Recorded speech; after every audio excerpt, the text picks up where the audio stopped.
Fill it. I'll figure it out. Hello everyone, and welcome to our Song of Ice and Fire RPG sesh. Playing a Game of Thrones tabletop, courtesy of Greenmont.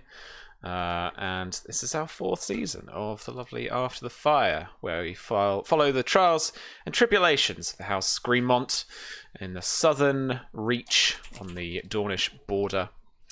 And yeah, they're doing their thing at the moment. Not a lot of my plots coming in right now for this season, this arc, but you know, they got their own fruits to juice, so I'm kind of letting them go on with it. Really, at some point we'll have to talk to Jason, who isn't quite set down yet, getting a glass of water. He won't know we're live until he sits back down. That'll be very interesting.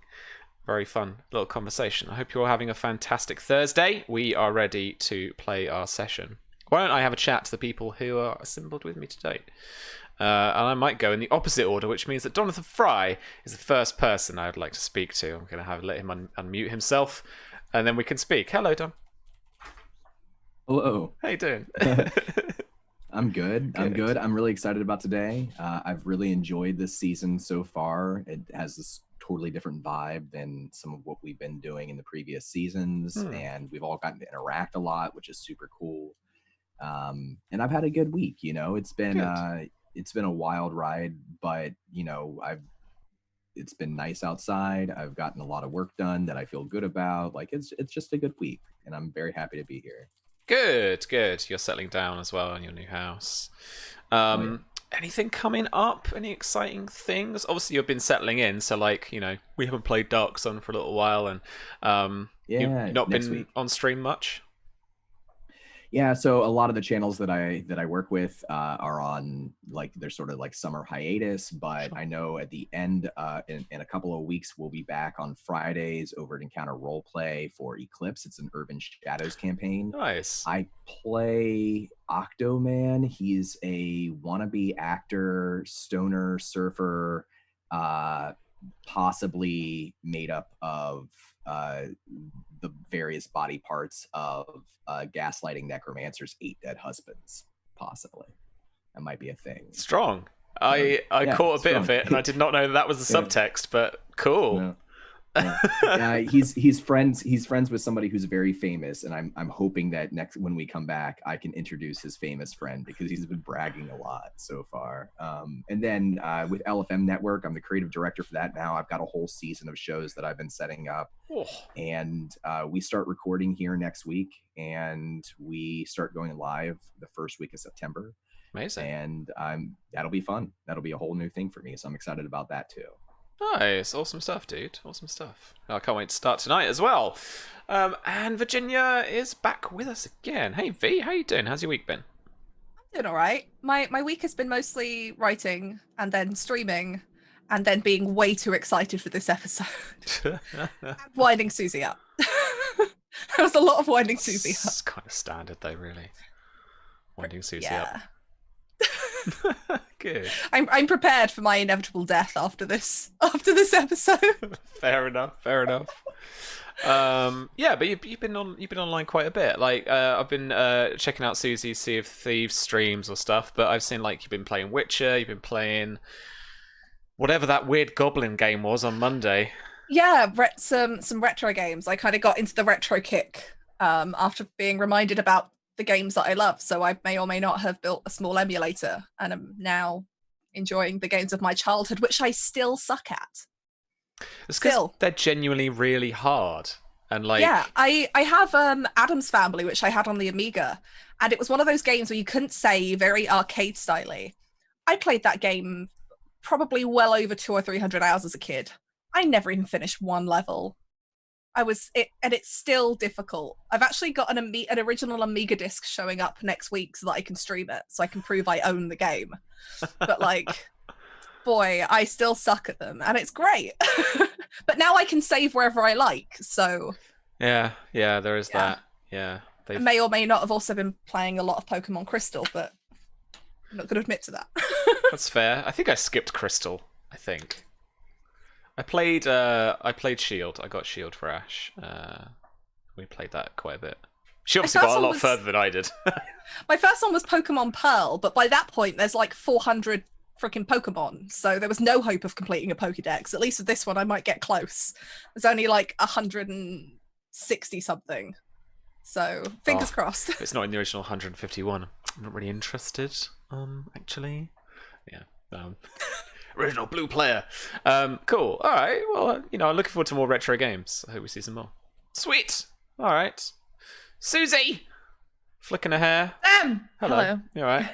Yeah, you all right? Yeah. You got the same hair troubles I have. It's awful, man. I'm suffering. Doing the tuck. Doing the little... Yeah, on my tuck. normal streams, and I've got my big cans on. I'm doing the little fringe tuck, because otherwise I'm living this life again, like I was 16. Yeah, I'm really hyped for today. I've got a bridge scene. This is Myria's first bridge scene. As we know, the bridge is usually when a bombshell gets dropped. So I'm like high-key, low-key dying inside, wanting to know what that is straight away. And plotting the murder of everyone, because you know how I do. That's how it be. Yeah, just how it be. Yeah. Well, I'm looking forward to that bridge scene too, because I get to add my little bit into that too, I think, which should surprise everybody. One thing I forgot to mention, I am starting to do a small video series called Fyre, which is little bits and pieces of info and lore about this campaign and characters, and like I've done one on the Blackfyre Rebellion, and they'll be coming out soon just to catch folks up and to like give little reminders to folks that might not remember stuff. So keep an eye out for that. That's coming soon. Nice. Awesome. I legit had no idea what that name was about when it came up in our chat. Now I know. Yeah. Awesome. Super, super cool. Looking forward to those for sure. And then Tom, once more into the mechanically beautiful Enzo Sal. How's it going, friend? How's your week been? Yeah, it's been okay. Good. Not too bad. I'm full of pizza at the moment, so I'm pretty content. I'm full of curry. It's one of those days, I think, full of food. Yeah. Unfortunately, my weeks are pretty boring. There's just not a lot that goes on with me, but it's quite good. I don't mind it. I just toddle along, as you do. But yeah, I'm just excited to. Essentially my week has turned to it's Thursday night. How many days till after the fire again? Oh, yeah. I tick it off. I do my weeks in after the fire. They don't have days anymore. There's after the fire day and not after the fire day. I just go like that until I get there. So yeah, that's essentially how my week is. That's fair. Oh, cool. All right then. Well, I'm glad you're looking forward to it. Hopefully we should have some juicy fruits for Enzo this week again. And speaking of juicy fruits, possibly one of our last sessions for a while with Jason. Hey man. Hey. Looking forward to it. You got some plans, right? I have a few ideas. As Susie said, it's going to be the first bridge scene for Myria. It's also going to be the first bridge scene for Simon. So, oh man, it's been a while since I've felt so nervous about an encounter between characters. But I'm excited to see what happens. I'll say more at the end, but as you said, it may be one of my last sessions here, which I've got more than enough mixed feelings about it, so I'm pushing that to the back burner and then gonna spew at the end. So. Yeah, man.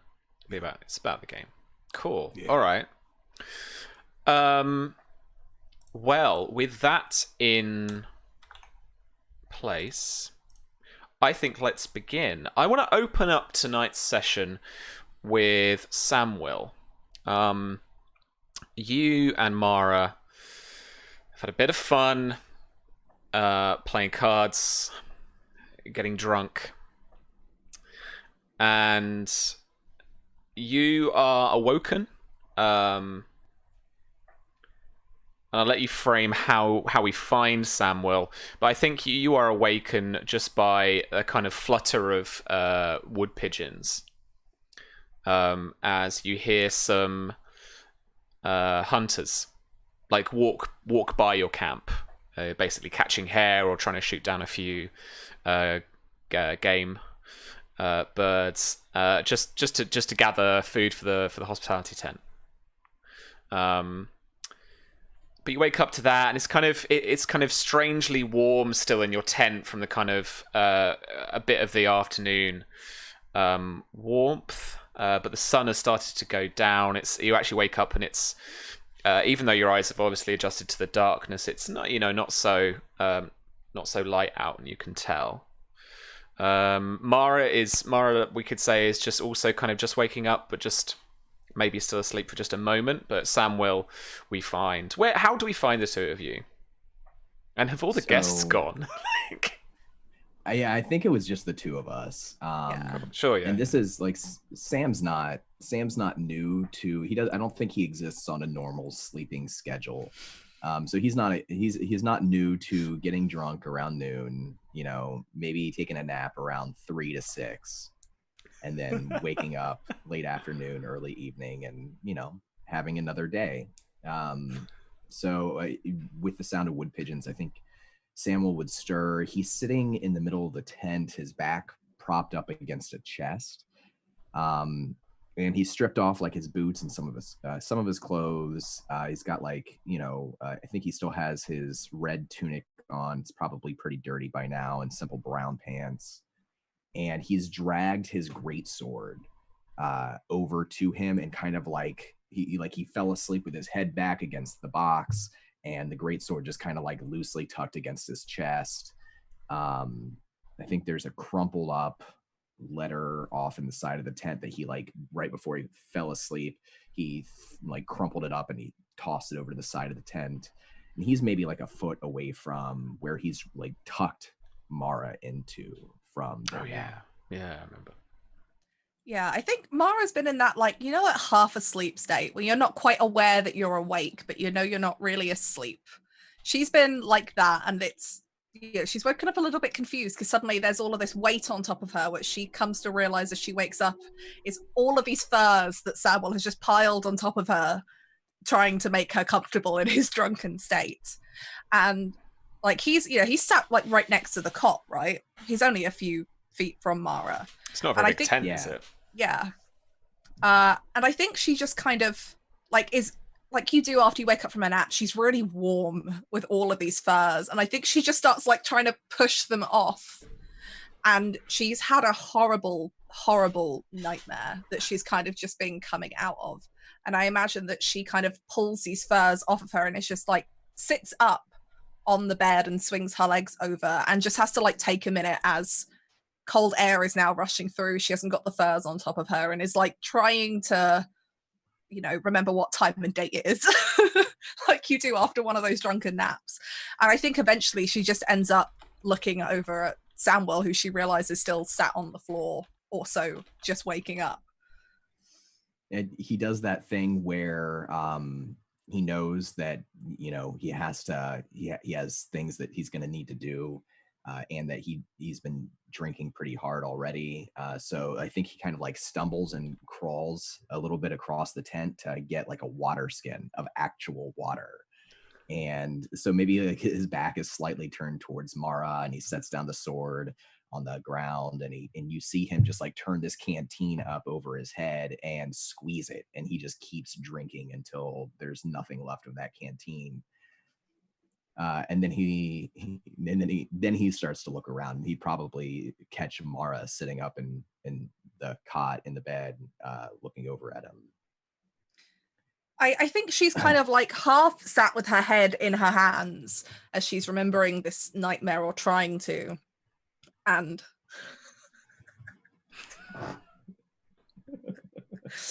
I think as she's there, she kind of looks up at him, and she has this concerned expression on her face. And I think she almost she watches you drink the water skin, almost goes to reach out her hand as if to indicate it before she realizes that you finished it, and just kind of withdraws it again. Oh, I'm sorry. Would you like some water? I can go get you some. No, it's fine. God, when did I fall asleep? Oh God, I hope Enzo didn't think I was being rude. No, I don't believe so. We spoke for a little while, and then he left. I don't think it's been too long. And he kind of like cranes his neck to look out through the front flaps of the tent just to make sure it's still daylight and he can still see at least some light from above. Afternoon, maybe a few hours only. Are you feeling all right? I had a horrible dream. But I don't know. I think it's why I was drinking so much earlier, but there's something that you can see she's like stumbling. She's still got this concerned look as she's still like kind of half asleep and groggy.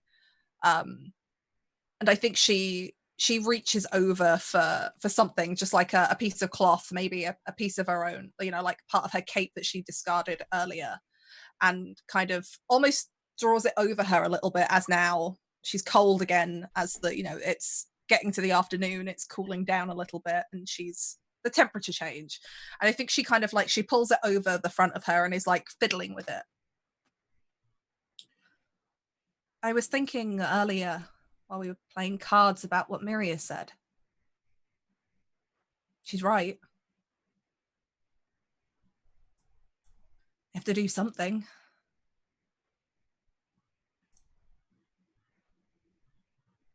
Can't just keep avoiding the inevitable.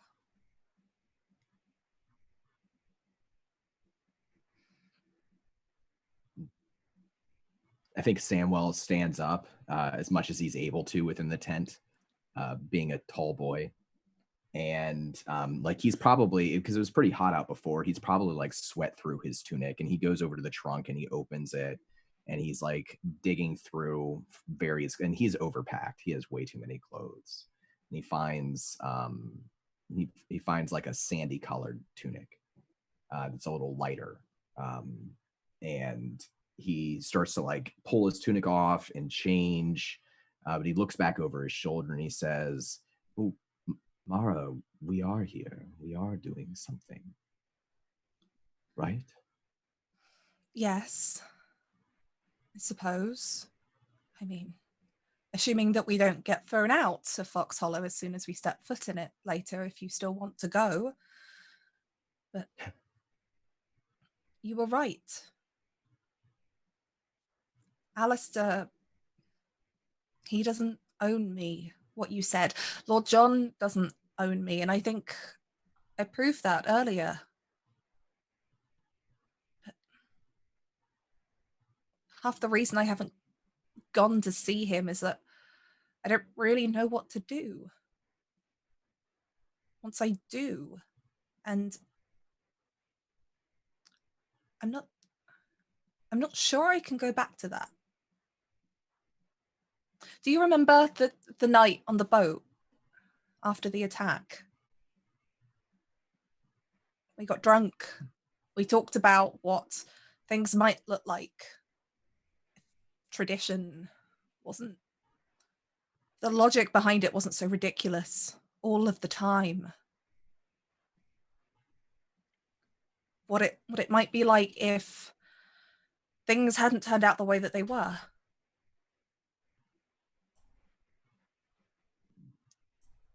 He sits back down, like plops back down in the center of the tent and just sort of leans back against his palms to the ground and looks over at you and he says, "Of course I remember." I mean, except for the attack, that was a nice night.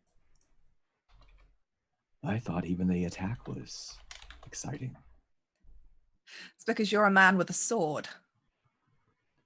You had a frying pan, if I remember right. Yes, and I think that if there was some kind of melee for that, I clearly would be a champion. But there isn't. But that night, there was hope. I mean, we both nearly died, but there was hope. And there was nobody else out there, except for the sailors, just whatever we wanted. Whatever we could imagine, and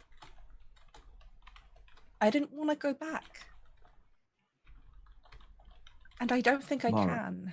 And Mara, I look forward all year to our visits together. I look forward to the travels, the time spent, the good conversation. I love it when you get me out of trouble, when you don't let me off the hook for the stupid things that I say. Well, You're a very good friend, Mara. But please don't say anything that you don't mean. I think that's the problem. I haven't been saying anything because I know that I mean it, and that's horrible. But what if we didn't have to look forward to visits, Samuel? What if that just was? What if I don't have to go back to Alistair because I could just stay with you?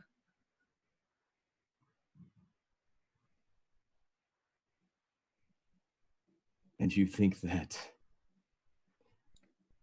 John Oakhart would sit with that, would accept that? You think that my father would accept that? I mean, I don't think they've accepted the fact that we're friends either, but if we're going to make change, if we're going to try and break the traditions that keep everybody miserable, why not start with this one? Why should I have to go back to him? Somebody that I wasted my love on, who didn't trust me, who in a single act took everything I cared about from me. You said I deserve to be happy. Both of us deserve to be happy. Samuel reaches for a bottle of wine and uncorks it and takes a pull from it, kind of wipes his brow and pulls his hair, his hair sticking to his face because of how hot it's been, away from his face. And he leans forward a little closer to you and looks directly at Mara, and he says, I want you to be happy more than anything. And you're right, you shouldn't have to go back to him. You shouldn't have to do what's expected of you. You should do what you want. But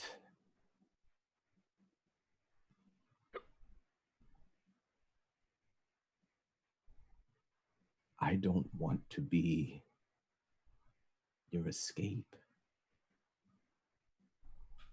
You're not.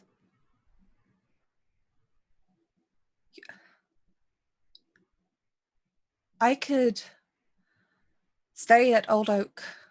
I could have stayed. I could have never gone on those trips. Do you think...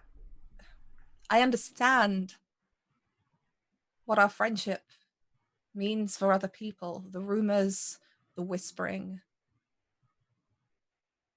I've never cared what anybody thought, not because I was being stupid and reckless.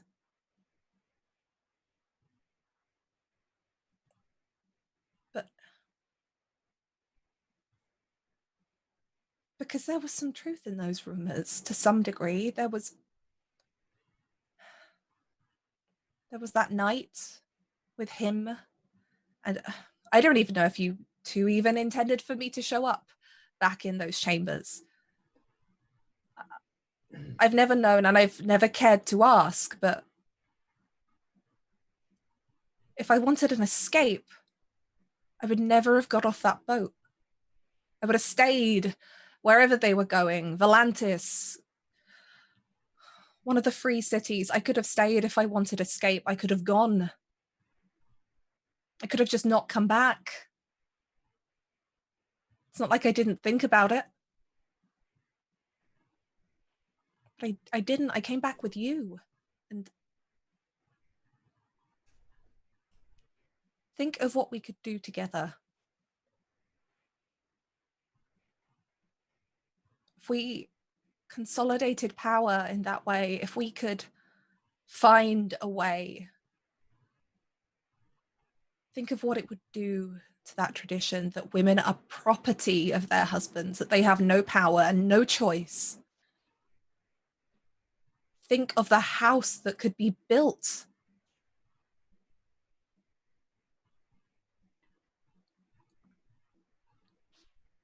I'm not who you think I am.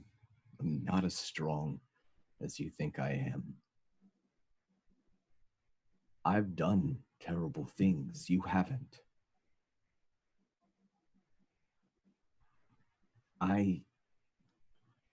There are expectations of me. You should be free to choose which of those you want to meet. And all of us do terrible things. What matters is that we know that they were terrible and that we try to make up for them. You tried to make up for yours. Every man in this kingdom does terrible things. Every war is fought with men. I loved my father, but he was a killer. I loved my brothers, but they were killers too. They fought for what was right, and they died doing it. But that didn't make them terrible people, not deep down. What he did, he's terrible because he's sorry that Oliver died, not sorry that he did it. But you're sorry. You regret that night more than anything. I don't think terrible things define you in the way that you think they do, Sam. The moment's broken by the charge of hooves outside, that clump of mud being kicked up by that fast trample of hooves. And then a cry of a young man, more of like a whoa, and then you could Samuel just hear the horse come to a stop. He takes another swig of wine, and then he offers it over to Mara, holding the bottle near her. I think she looks at it and kind of shakes her head. No, if we're having this conversation, then I'm going to stay as sober as I can for it, because I mean what I say. He pulls the bottle back and he looks down at it for a second. And then he looks up to Mara, setting the bottle down, and he says, there are 1,000 things that I could tell you right now, Mara.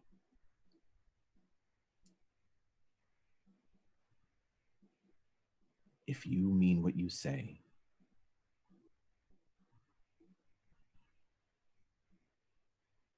then let us speak of this once we are gone from here. After the feast and the tournament and the ball, and after all of that, if you still feel the way you do right now. That's what you want. But I felt the way I do right now for the last 3 years, Sam.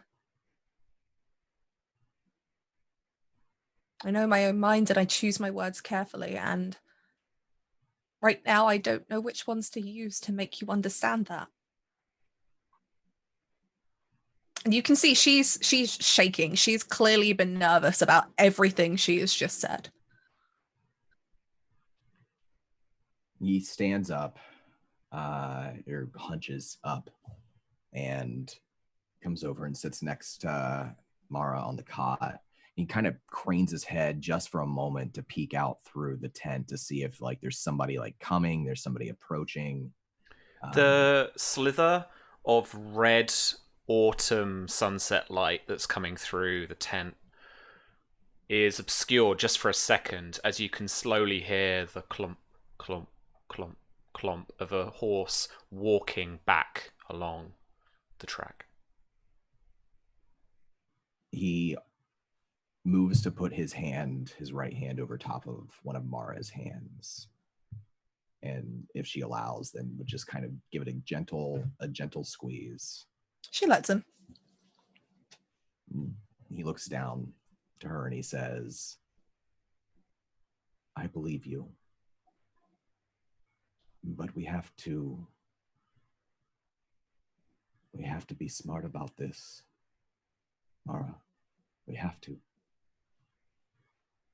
And you can see there's a smile forming at the edges of her mouth while her hand's still shaking.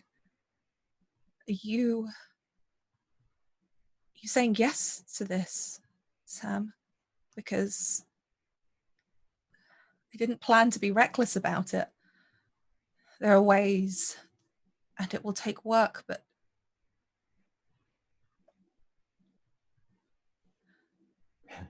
and you can see she's doing that thing where she doesn't know if what you've said is what she thinks you've said. And she's like, she doesn't want to be happy about it in case she's misread it. And she's still shaking as she's just staring straight at you. Yeah, his cheeks kind of burn a little bit. And he smiles and he says, Mara, I said yes to this a long time ago. And those hooves trample by once more from behind the tent, roughly speaking, down the track. I think she just smiles at you. Yeah, he looks taken aback and he smiles back. He squeezes the hand again and he glances over his shoulder towards those hooves out through the tent and then back at you. And he says, we must speak of this more, but first we have to survive the next few days. Yes. Well, probably best we don't talk about it anymore here. And she looks concerned, but you can tell she's happy. And she takes a quick glance over to the door because she's heard the hooves too. And I think she just leans in and just wraps her arms around you just for a moment before drawing back. And he does that like half, that awkward like half rehug thing, and like a little like tries to go down for like a little peck on the top of the head. That's all. She'll stay there for that. Okay. Then he just sort of says quietly, I should go take a look around. I feel like we're being watched constantly here. We are being watched constantly here, Sam. Oh, good. Good. The tournament, everybody's watching everybody. But perhaps you should go and make sure there isn't somebody outside who would like your attention, because I doubt they're here for me. Besides, I have a gown to straighten out. Oh. We'll give them something to talk about. We always do. He flashes a smile and he bends down and he picks up his sword just because it looks cool, he thinks, and he holds it. He walks out of the tent, ducks through the tent, just sort of looks around outside. You see, probably not too many yards down the path, just on the edge of your glade, there's a knight, fairly thin, sat and firmly seated in stirrups. They're holding a lance up, resting it on their hip, and they're wearing like a very like practice kind of half plate, just a breastplate, greaves, not even breastplate and like braces, not even greaves. And they're not wearing a helmet. Medium brown hair. Kind of strangely familiar features. There's something about them, something soft about his face you can't quite recognize, but there's something in the back of your mind that does. And then kneeling down in the road, picking up some rings, some like metal rings, is a young squire, probably, with darker hair, and the flash of deep blue eyes. And then there's the he's like dressed up in kind of a light blue, and there's gold trim around. So if he is a squire, he's certainly a noble squire. But he's a kid, probably just kind of creeping into his teens. All right. And any heraldry that I'd recognize from either one of them? No, the knight isn't even wielding a shield at this time. They've got the lances in the right, and that's on the opposite side, I imagine, to you as they look down, as they're looking kind of further out from the road. And he's just kind of resting his lance on his right side. And so Samwell will step out of the shade of the trees that he's camped under, down this little hill. And as he does, he snags another apple from the tree. And he walks casually down to the knight and he says, "Hello there." Just as you approach, you hear the boy speaking to the young knight. And as you approach, as you get a better look at the knight, you imagine he's probably in his late teens, maybe early 20s. He's got quite a kind of young face about him as well. But you hear the younger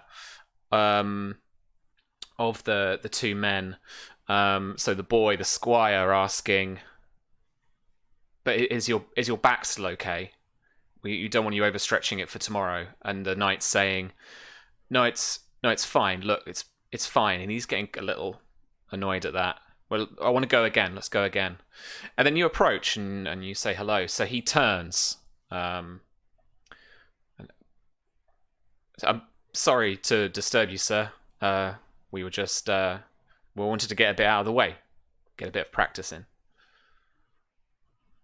He sort of tosses the apple up and catches it and takes a little knife out of his belt and starts to carve it a little bit. And he says, "It's no disturbance at all. This is a great spot. Are you practicing for the tournament?" Yes, yeah, I am. "And what is your name, sir?" Oh, I am Lord Jara. Lord Jara Crane. "Oh, I see. Well, welcome. I am Sir Samwell Tarly." And the young squire kind of like gives the knight gives Lord Jara a little bit of a look, and they share a quick glance, and then suddenly Lord Jara's, "Oh, and this is my younger brother, Harden." "Nice to meet you, Harden. Are you a fine swordsman as well? Are you training hard?" I am getting there, I think, and a few more years perhaps, and I might enter the melee or some such. Sorry, your name was? "Sir Samwell Tarly, my friends. Please feel free to practice here. There's plenty of room. I like it here away from the larger crowds myself." And then the knight replies, "Thank you, Sir Samuel. Are you going to the ball tonight? Up at the keep?" "Oh, I intend to, yes. I like a good ball."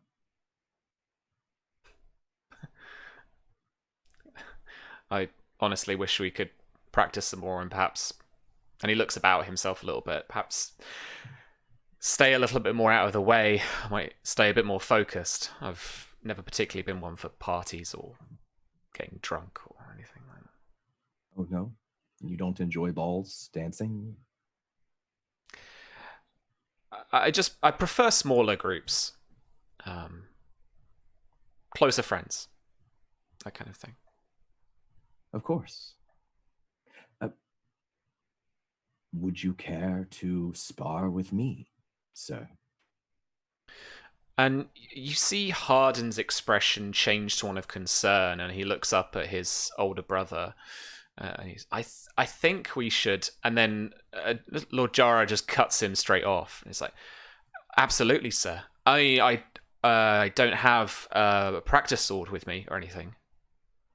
Just this 20 lance. I see. Well, what is your preference?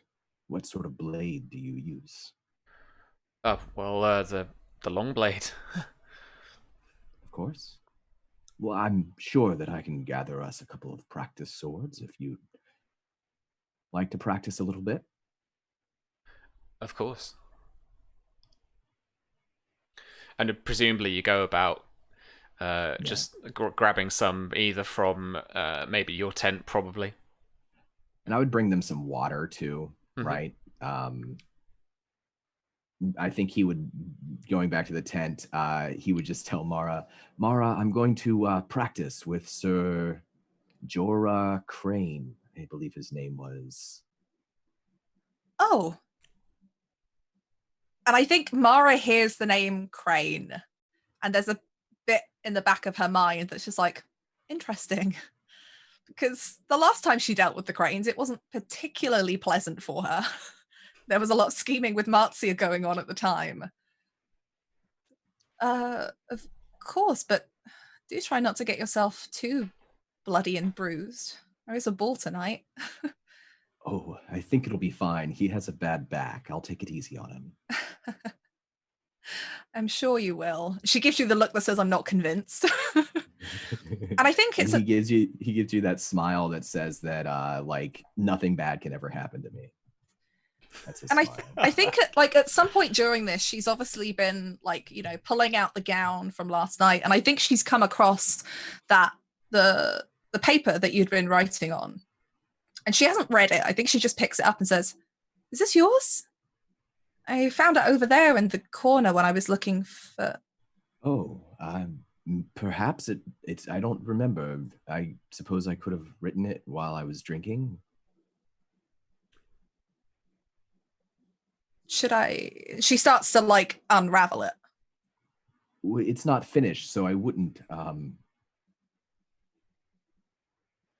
And I think to some degree, not consciously, but because she's kind of opening it up as if to look and see what drunken scrawling she's made, she kind of looks down at it, not in like that I'm intent to see what's in this, but just it's that habit when you have something in your hands. But as soon as you say that, she kind of looks back up. Did you want it then? Yes, I believe I should finish writing it. I could show you once it's finished, perhaps. She gives you an odd look as you're kind of stumbling your words. It's okay, I haven't read it. I don't know what it is. Your private letters are yours, Samuel. She's just kind of standing there holding it out to you as if like, are you going to take this? Yeah, I think he very sheepishly like comes in and takes the letter. Doesn't like snatch it really hard out of the way or anything. He just kind of takes it and folds it a couple of times and holds it between his two hands. And he says, I think a little bit of practice might help get out some of my anxiety about everything that's happening right now. I'm looking forward to the ball tonight. So am I. And well, seeing whatever that is if you decide to show me. Oh, Your drunken writings, as I recall in the past, have been quite hilarious. Well, I'm glad that you like them.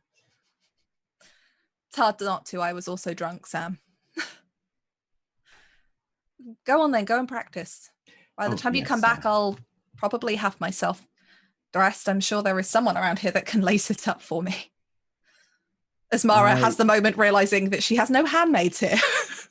Fair enough. I'll go find the squire.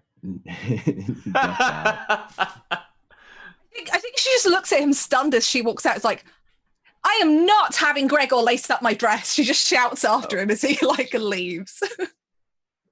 He hears it and he considers it for a second, and then he calls back a moment later. Very well. Good luck, and then continues down to the sparring. Mara is muttering to herself something about bloody squires and lacing dresses up and how they wouldn't know what to do with a lady's dress if they tried. So obviously, like, the text is that this is a spa, but if there's any subtext you want to get out of it, or if there's any ulterior thing you wanted to get out of it, Don, let me know. I think though I need to move it along a little bit for people. Yeah, totally. Is there something you want to get out of it? Yeah, I mean, I suppose I want to know, I want to see what this knight's made of. And now that he's seen them be so close to the tent, he might be interested in trying to see if they tip their hand as to whether or not they were spying or might have overheard something regarding he and Mara. Okay. Other than that, he's just looking for a workout. Sure. In terms of this, then, are you looking at this more as you're going to be quite genuine with them and ask them, or are you going to essentially use the deception skill to kind of use some kind of beating around the bush, some innuendo to try and figure out what they were up to? Yeah, I think like as he's sparring, he'll gauge how good this knight is, and he won't, he's not trying to overwhelm him. He's just trying to keep up and keep active.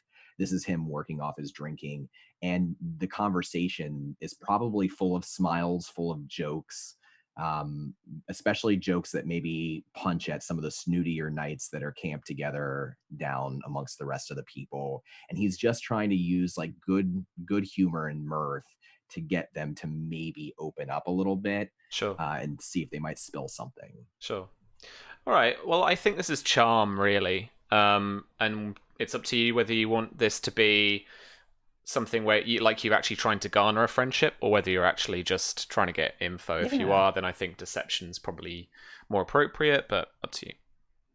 Yeah, I mean, he's just trying to, like, he's always trying to make friends. So this is definitely making a friendship. If they happen to, give away something, then that's useful. But he doesn't have any ulterior motives that way. Sure.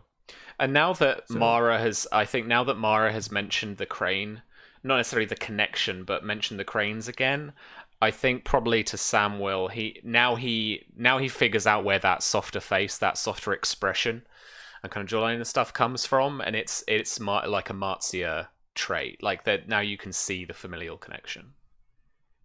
Yeah, so I'll roll this charm, but I imagine he's pushing forward with a slash, a feint, and then he'll fall back a couple of paces and parry and dodge, and then he'll bring a couple of cuts across, and it's going to be at a moment where like their practice blades are crossed and they're close together, where he'll just sort of smile and he'll say, "I met the Lady Marcia, and she is a very strong woman, very capable," and he'll pull back.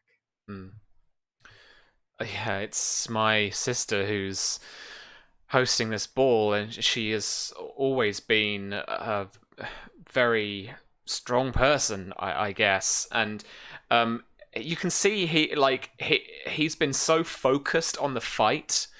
He's been very precise with his technique. It's not as forceful as you'd expect, and as you see him, as you say, he's quite slim. By the way he stands, there's something just slightly off about his physique. But he is almost working. He's working doubly hard. He's really putting in the effort to this fight, even though it's like a sparring match. And so when you ask him this stuff, and kind of when you're mentioning this stuff, some of it you're catching him a little bit off guard.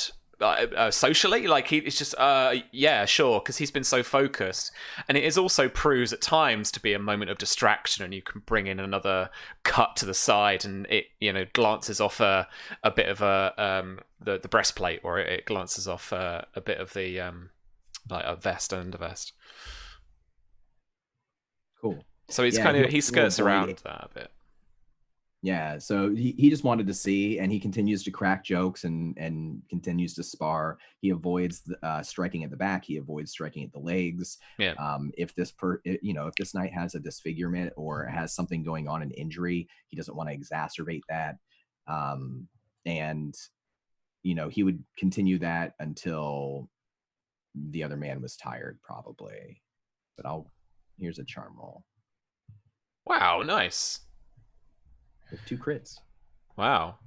I think in terms of this being like a quick intrigue, like you garner a lot of favor with him.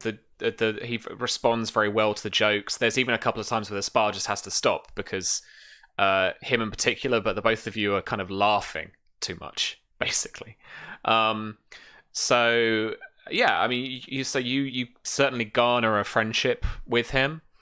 And even his brother, kind of looking on from the sidelines, it's a very well intentioned spar session for sure. And he takes it very jovially. What is the kind of like what is that one bit of information? What is that the crux of it that you're after in a kind of line or two? Does he show any sort of interest or opinion regarding Mara? Does she come up at all from his side? Not unless you were to mention her. No. And he wouldn't. Cool. Okay. Yeah. You don't. I'd say as well that you don't sense, at least, any kind of ulterior motive here. You don't sense that he was here before and they were spying or anything like that. He seems very genuine, and he just seems, in a little way, a little naive politically. So I imagine, like, as it all ends and he sort of wraps up, and Samwell will just say, "Well, I have to go get ready for the ball. I do hope you'll attend. It's a lot of fun. But if you don't, no worries. You can come visit me here whenever you like. We play cards sometimes, me and some of the knights." Oh, yeah, yes. Thank you. I think though that if I didn't attend the ball, I would probably have to take the black or something. So I will see you there. I'll see you there. And he waves and heads back up the hill to the tent to get changed. Yeah, they start to walk their horse back the other way down the track.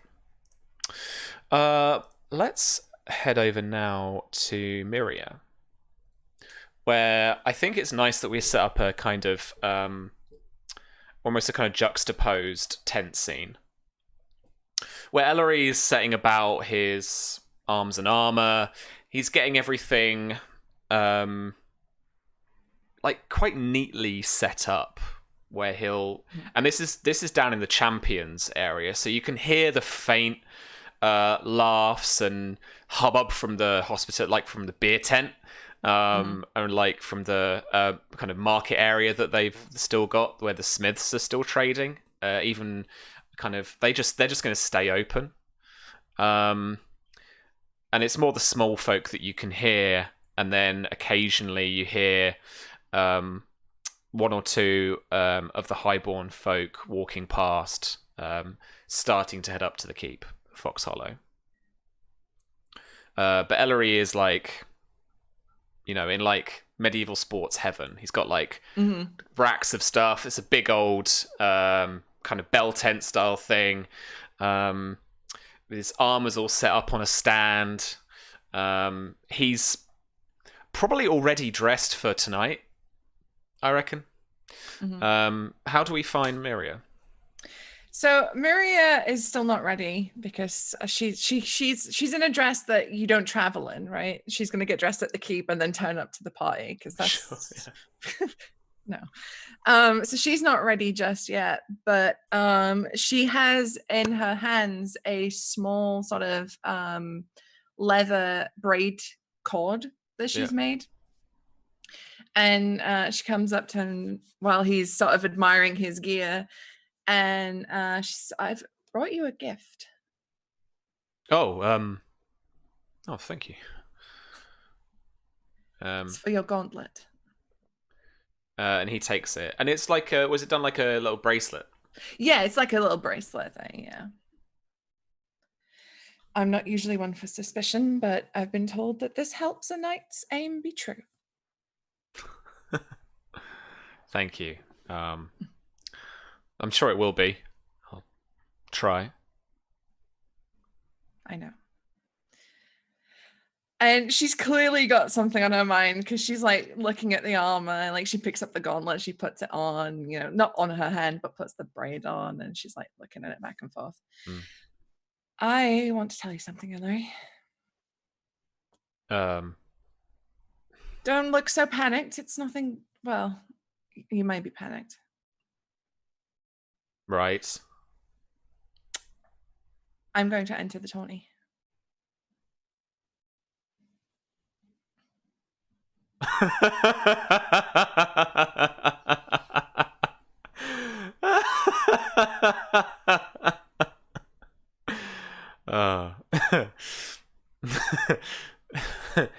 And Myria's face is dead serious.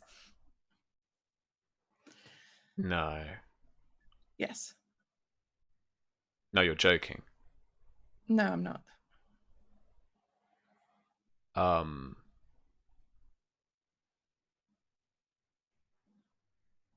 You can't? Says who? Hundreds of years of chivalry and tradition. What is that? And besides, women have rode in tourneys before. Well, I guess some. But they were always the exception. It's not really the place of the lady of a house to do that. Ellery, we've known each other a few years now. When have I ever acted like a lady of a house? Well, I mean, I hoped that maybe once we were married that we'd settle down a bit and... That's exactly what I was thinking when I entered the tourney. Because when we're married, I can't exactly ride into battle with a babe at my breast, can I? So you're entering as a mystery knight. Obviously, I can't walk out there as Myria Greenmont. And you're riding in the lists. Oh god, no, not in the joust. No, I'd be unhorsed within the first tilt. No, I'm entering the melee. And she's just delivering this like the straightest face as if it's the most natural thing in the world. Yeah. And you don't think that in the melee you'll be trounced, thrown to the floor in the first blow? Ellery, again, we've known each other for years. You know, and I've been training with the spear for years. There are a few here that are my equal. Well,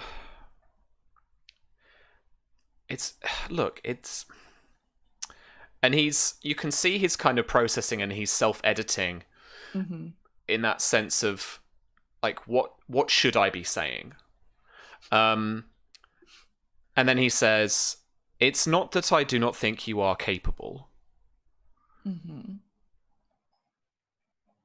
It's that you don't have the advantage of being taught from a young age. Knights are squired from the likes of 5-6 years old. Young lords are trained sometimes even earlier. I've been training my whole life. You'd be entering a melee going up against knights that are of my equal, my father's equal, Prince Maekar, for the Seven's sake. I know that. I know that each and every one of you has been ingrained with centuries of tradition, things how it should be done in a certain way. I don't have the burden of that teaching. I can surprise them, Ellery. I move in a way that a knight of Westeros would not expect.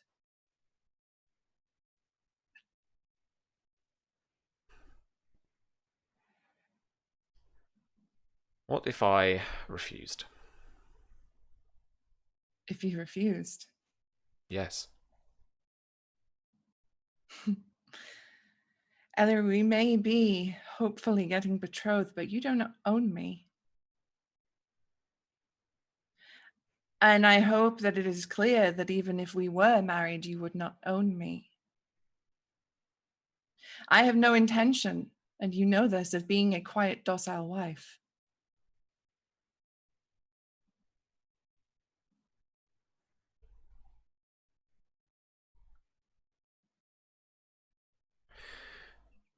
You realize that all of that aside, this puts me in a position that is very difficult because, and please, before you start thinking, because I do know you, I can see it happening now. The 5 champions that have been named enter that melee. If you're in that melee as a finalist, I don't know what I would do. If I avoid or if I favor the Mystery Knight somehow, then I could be called out. I could be embarrassed. Worse.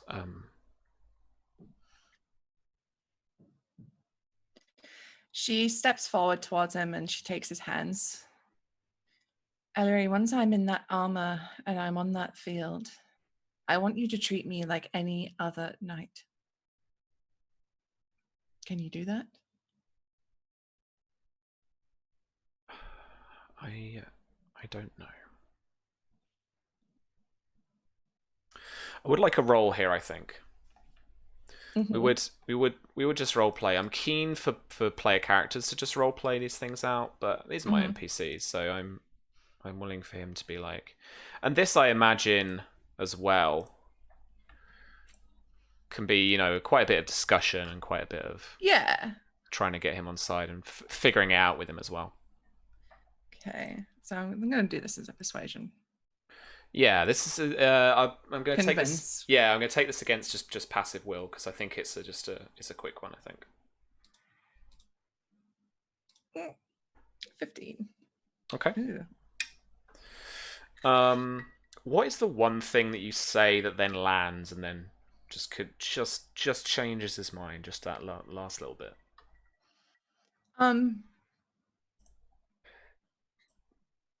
She says, throughout all our lives together, Ellery, I want us to be equals. And we have a chance to prove that to each other. Here today, and tomorrow, and every day after that.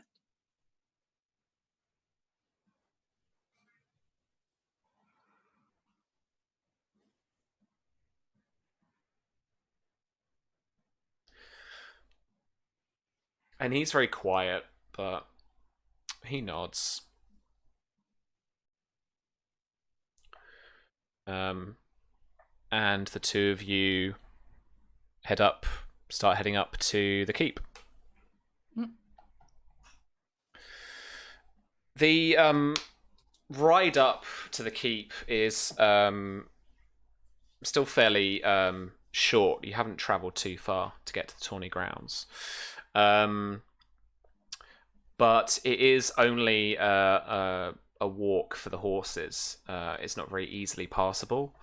Along the way, you see a few highborn who are just probably in couples or in small family groups, even walking the route, as it's not too far. And then in the distance, I want to fast forward a bit for Mara and Samwell as they start making their way up to the keep as well.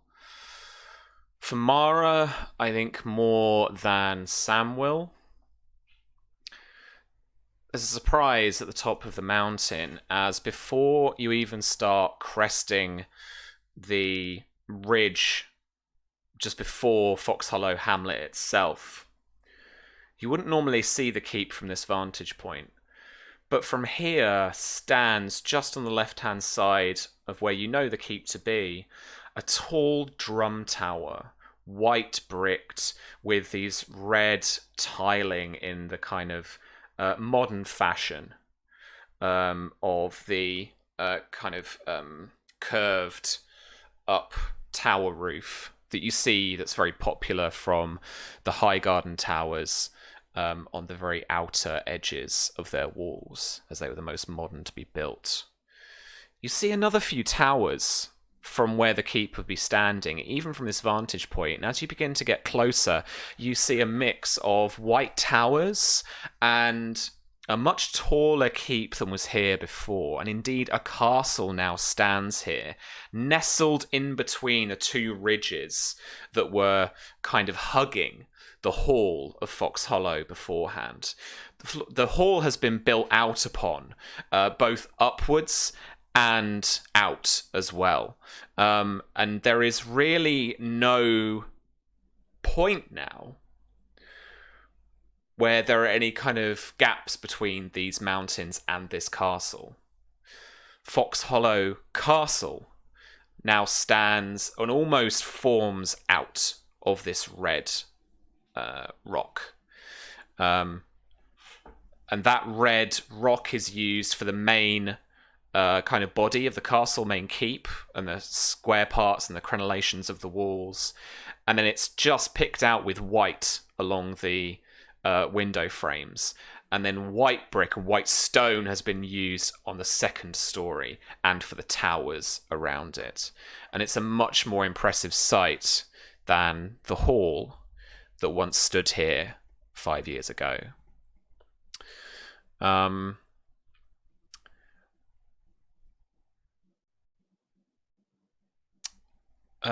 Simon, how is Myria?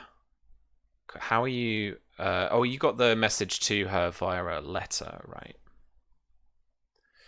Sent on my own dime by Enzo Sal. So you've got that, Myria, and you know that early on tonight, what we'll do, friends, is we'll do a little bit of little bit of theatre dramaturgy trickery, where the ball is starting to happen over there. A little bit timey-wimey, and we'll come to that next week. But we'll do like the kind of exterior bits around the ball tonight, I think. So yeah, Myria, you have a meeting on the bridge that you know of. In terms of Simon, has he made his way here with Mara and Samwell? Has he made his way off his own back? And indeed, like, what do you think he feels about the castle that now stands here, seeing as that this is probably the character I should have picked out as being the biggest change, probably the biggest surprise? Right? I think he would be traveling with Samwell and Mara. That would just be sort of a given, because he's wanting first to go and see the Godswood. But as that castle brilliantly comes into place, I think Mara especially would notice Simon doesn't talk, and when he gets silent, that usually indicates that there's something wrong. You're supposed to be, even if he's just muttering to himself, there's always some sort of noise that's rising from him, and it's just sort of still and vacant almost, as he's just kind of looking at it as they ride along.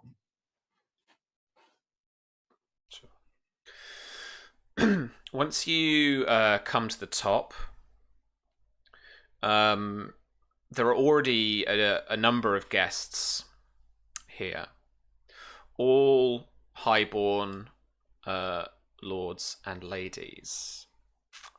I'm going to pick a few out now as well, and I want to loop in Tom for Enzo's POV, because Enzo needs to get a sponsor to get a mystery knight into this tourney. Now, a knight can sponsor a mystery knight, but they need to basically come forward, do it themselves. They need to be coerced or whatever it is that you can do. It's not enough for Enzo to do it himself. It's also not enough for the likes of even Lady Marcia, as the sponsor of the whole tourney herself, to come forward and do that. It's deep chivalric root stuff. Proper chivalry reacher stuff. So a knight must sponsor a mystery knight. And so in various groups you find both Reacher, Stormland, and Dornishman standing about talking.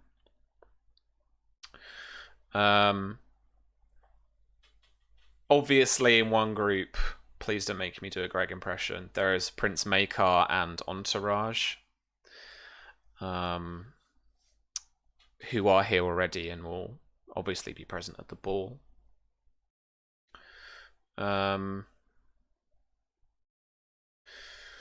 From a kind of Dornish side, with drinks in their hands, outside in the courtyard of this keep, there's Sir Lewin Dane, the Sword in the Morning, and a handful of other Dornish knights that you can recognise vaguely, some of the heraldry of skulls or scorpions or whatever else it is that Dornishmen typically have on their heraldry.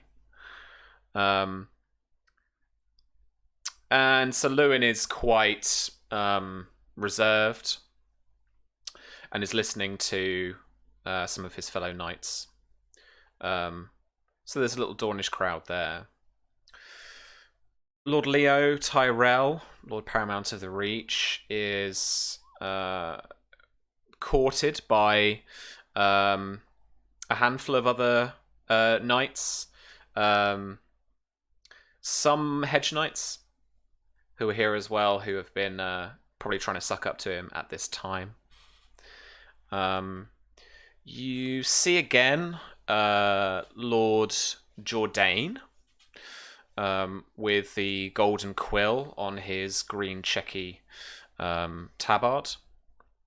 And he is enjoying a drink with another handful of Dornish knights, including House Will, and probably Corgyle as well. And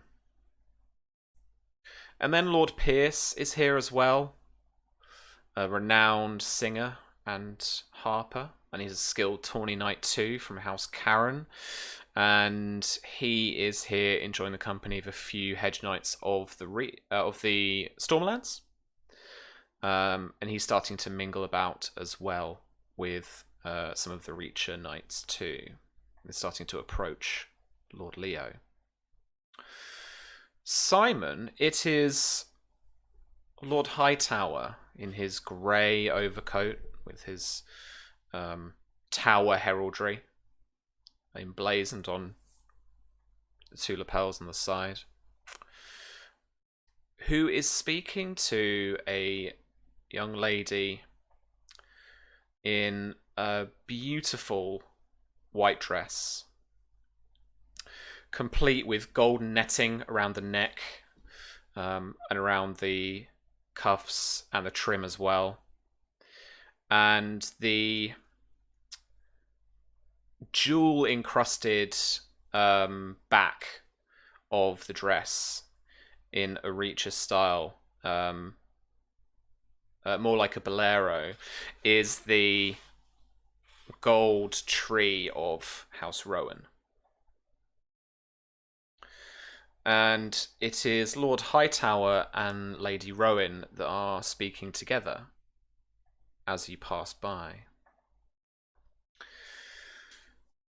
Randall Hightower is looking a little concerned, a little exasperated as he speaks to Lady Rowan. And he complains to her in hushed tones that Highgarden has not paid the Crown its customary taxes this year. Another month gone. If we could just bring forward the reparations order to the Crown, we could start to get the lords and ladies of this realm, the ones loyal to Lord Blackfyre, the payment they owe to the Crown. We might be able to do that at least. If only we could get this Lord's majority still hanging around our neck for away from us. And Lady Rowan is speaking of how she's trying to make inlays at court, but it's proving difficult. If perhaps Lord Hightower would just put the proposal forward, perhaps just finally twist Lord Leo's arm to get it done. And Randall Hightower is just again exasperated, wishing that he could. If only he could pay for something like this to placate Lord Tyrell, to get him in a favourable mood in order to actually put his foot down.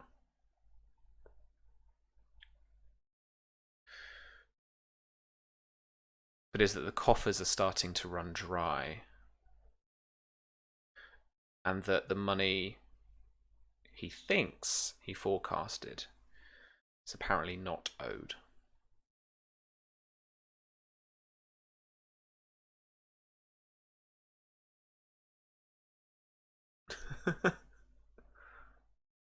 Yeah, Simon will just sort of pocket that somewhere in a crevice in his head and then just like, wait a minute. Crown's running out of money. Highgarden isn't having people pay reparations. And Leo's not entertaining or isn't in the mood to entertain this highly important shit. Okay. Soon as Rowan's done talking with Hightower, I'm going to try and say hi at least. I think you don't have an opportunity now. Damn it.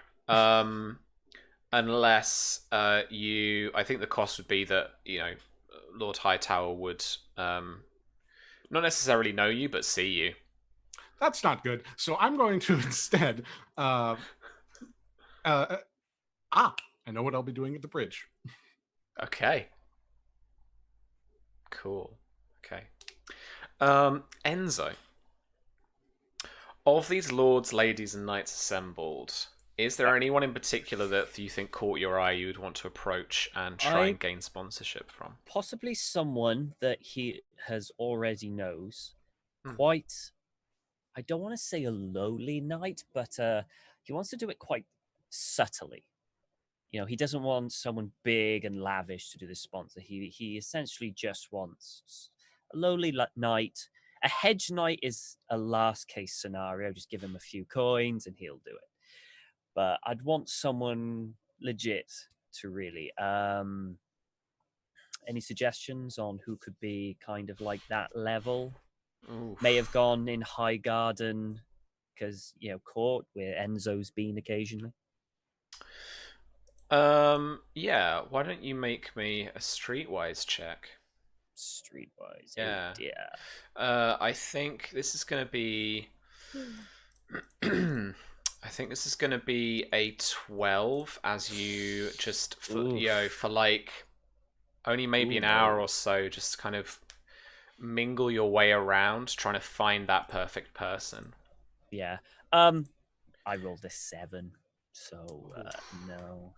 I don't like. There's no one he sees or knows, I think, that springs to mind that would both be just lowly enough and would be like legit enough. There's just not a perfect person, Yeah. right? Okay. So we've got to go one of like two ways, I think, with it. We've got like the high rollers, essentially, like the people I was kind of mentioning, the lords. So Leo Tyrell is a big un, but Lord Jourdain. I think he'll go more lower. He doesn't want to go the high ones. He wants to go like Hedge Knight from the left. Yeah, kind of guy. Just anything to get the sponsor. Okay.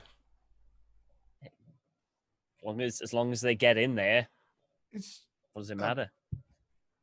Is there any way that Simon could help, like as Enzo's sort of like navigating, or is Enzo like keeping this on the low, like not even? I mean, Enzo is kind of just like going around talking to people, greeting people. He's not like going, yo. Yo, can I? No, take you, yeah, he's been quite subtle, and I like to think that he's talked to people, but he hasn't had that opening, and they end the conversation. I'm like, crap. Okay, next one. And he's getting frustrated, so he's just going to see if he can pin down just a hedge knight to do it. Okay. Yep. Sure. There is a hedge knight. I think I have some hedge knight stats. Okay. I have knight. Good. There's hedge knight in the book. I know there is. You can have a hedge knight. So I think being famous, you're absolutely going to go first in this intrigue. You know what? I've changed my mind. Yeah. I know who I want. Who do you want? I want to go for. Oh no! Do I see him though? What? I was going to say Samwell, but if he's being subtle, I might not see him. Samwell's out here in the crowd, like on the edge. He's not being subtle. No. I'm going to go to Samwell then. It can only mean, hey, in Enzo's mind, that is one. He's already a mate. Two, if this goes tits up and they find out that Myria, it is, then it's his face that gets thing. So, in his mind, it's a win-win. All right. I want desperately to roll some fucking dice tonight. So let's make this an intrigue. But I think it's more like, because Don's got in chat, like he'd 100% do it. But I think, like, obviously, when you play with your objectives, right? It's almost like if Enzo wins, it's done on his terms. If Samuel wins, Don, you could like refuse or just do it on your terms, or like we could figure something cool out, right? That's great. I'm good for that. It doesn't necessarily have to just be a win-loss. It can just be like how you win. I don't have to get my hedge knight up now anymore, do I? So that's the thing. There you go. All right. I did it to save you work, Sam. Yeah. You can't even roll your reputation thing because Samuel's already met you. Yep. Okay. All right, boys. Roll me. Well, okay, no. So I think I'm going to give you the fact that because you're famous, you're going to go first. Brilliant. Cool. How do you want to frame the situation?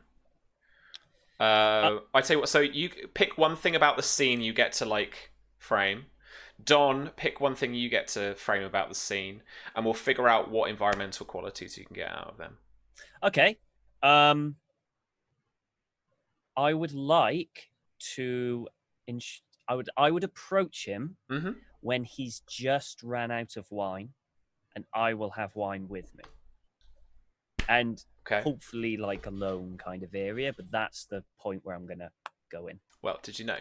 All right. In After the Fire, alcohol's poison. Yeah. So yeah.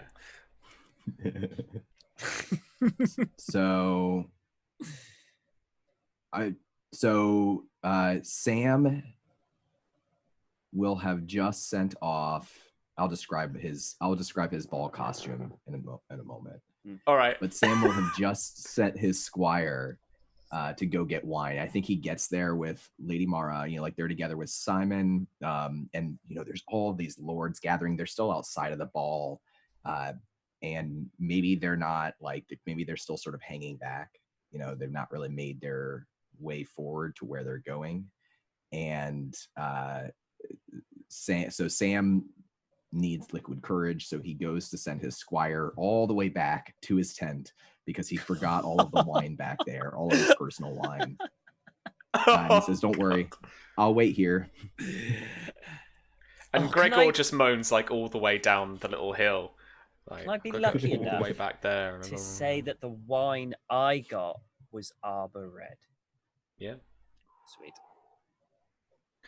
I propose for Enzo's bonus that it's like a bonus dice to charm and convince. Okay.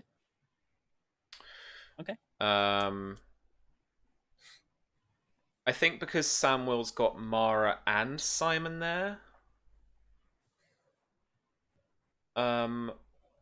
What kind of benefit do you think Mara would bring to the scene? Do you want to boost his rolls? Do you want to boost his DR, so his like armor, social armor?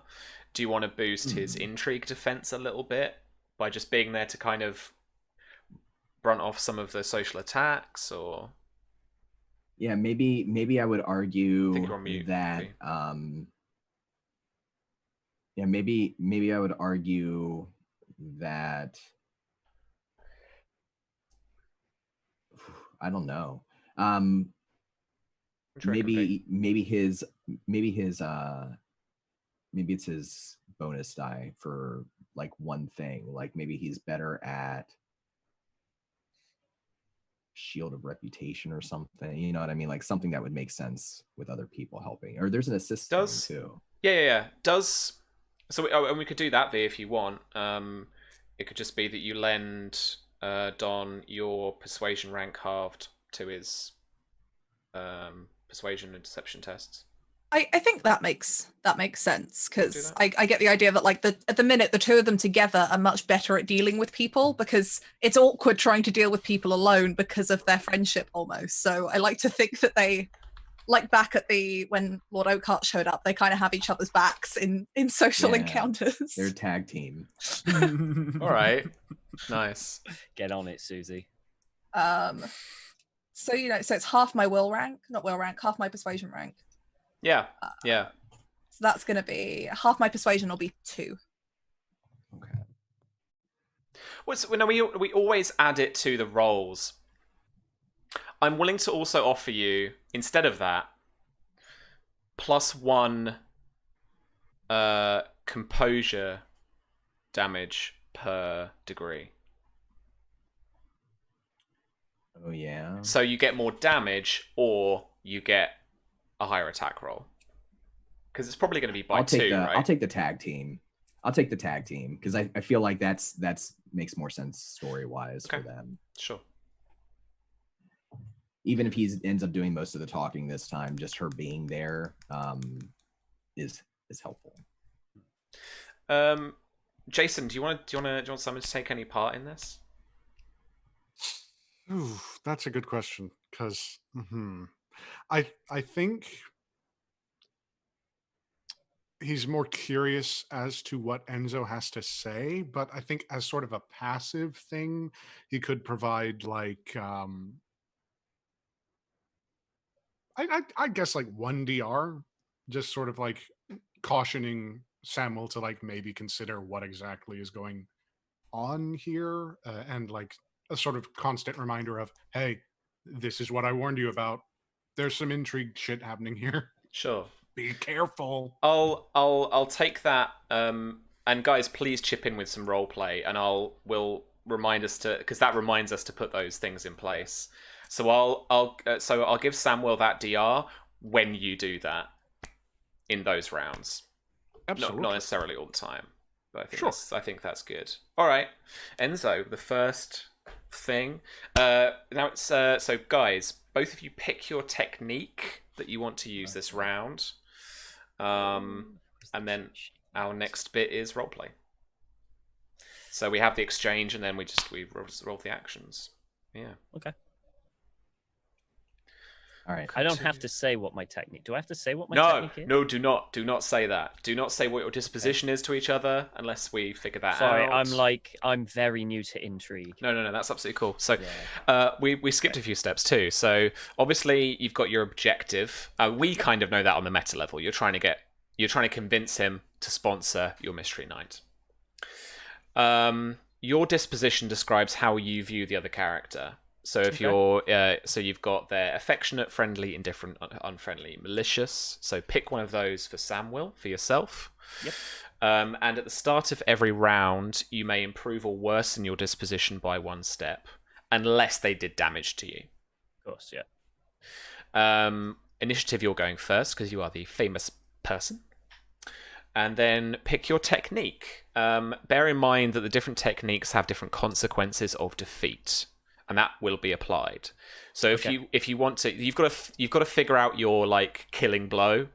I know how I want to do this. A bit differently than normal. Yeah. I know how I want to do this. Yeah, it's basically kind of got to be convinced for the killing blow, almost.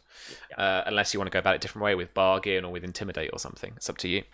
But if you've picked your technique, guys, then role play away and we'll do the exchange.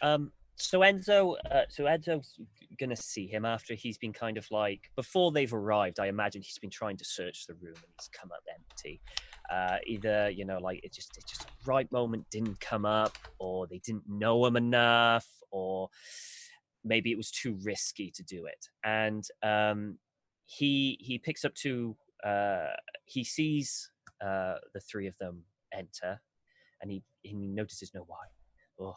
So he grabs 2 kind of like, oh no, you know what? He'll put a glass for everyone there. That would be rude not to. So you'll do a glass for everyone there. Very careful not to spill on his white, kind of long. It's like a it's not like a swashbuckler, but it kind of just goes down to the waist. He's still wearing his thigh high, kind of like really fancy boots. He's got a huge hat, massive feather. It's massive. People have to avoid it. It's that big. He's got a social distancing hat. He's got a social distancing hat, and obviously it's kind of, I don't know what you would call it, but it's white, but it's got gold kind of like kind of patterns through it going down and around. Embroidery? Embroidery around it. It's very flash. It's very in your face. And he kind of weaves his way round and steps up to all of them and goes, "It is great to see you. I did not think you were coming. I am glad that you did. This party is a little dull. Here." And he starts handing out the wine to the 3 of them, even Simon, should he want to take it. And I'll be red, yes? Indeed. It is a good year, I believe. Wasted on someone else's palate. And he'll hand back the goblet very kindly. Oh, more from me. It is good. So, I'm glad that you decided to come. I mean, what made you decide? Was it the lure of the ball? So for context, Samwell, like, he sniffs the wine and smiles thankfully.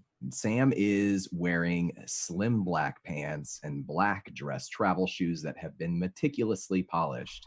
His silk beige tunic is worn underneath a short-sleeved golden silk vest embroidered with black thorns, flowers, and arrows. Over one shoulder hangs a forest green cape that falls behind half of his back, almost down to his knee. And his hair is tied up beneath, it's not as large as Enzo's hat, but it's a forest green gentleman's hat with like curved brim that curves upward. And he is covering his upper half of his face from nose to top of his head, a golden mask that vaguely resembles a bear's face. And from his hip hangs an ornamental rapier with an extravagant golden hilt that twists around like a knot of gnarled branches. So he answers you and he says, I just can't resist a ball. I love them. Thank you for the wine, Enzo Sal. This is good. And you, Mara? I suppose I shall have a taste, but I think I perhaps drank too much earlier. I apologize for that. Oh, do not worry. You are having fun. You are enjoying yourself. And No in need to order apologize. in order to take the wine, Mara's wearing a cloak over her actual dress because they've obviously had to come all the way up here, and she doesn't want to freeze as the temperature kind of cools in the evening. And so she kind of has to take it off and loop it over her arm in order to be able to hold this wine instead of holding the cloak. And she is wearing this this deep colored green silk dress. I'll post a picture in the Discord later, but it's very similar to the one Marcella wears that's pink in one of the Dornish scenes. So it's got these kind of flowy shoulders, this deep Dornish neckline, and starting at the waist, coming all the way up over the top of the dress and slightly down across the stomach is this silver embroidery. And it's embroidery of flowers from the arbor and grapevines that kind of snake around, starting at the center of the bodice, coming all the way up. And she's also got on the green and onyx jewels, the emerald and onyx jewels that Samwell bought her, as well as the white deerskin pelt that she has kind of draped around the top that's been covered this whole time by this kind of traveling cloak. I should probably add Simon's in rags. Simon's in Maester's robes and chain. Hey, but he's got bling. The chain. Yeah. It's mostly fool's gold anyway. Senso's, as I said, it is good to see you. I mean, to see friends in such a place full of strangers, it is very fortunate for me. So, come, enjoy. And he's going to kind of like usher you in, lead you in, kind of like maybe to the side a little, where you can just kind of like have a conversation to ourselves. And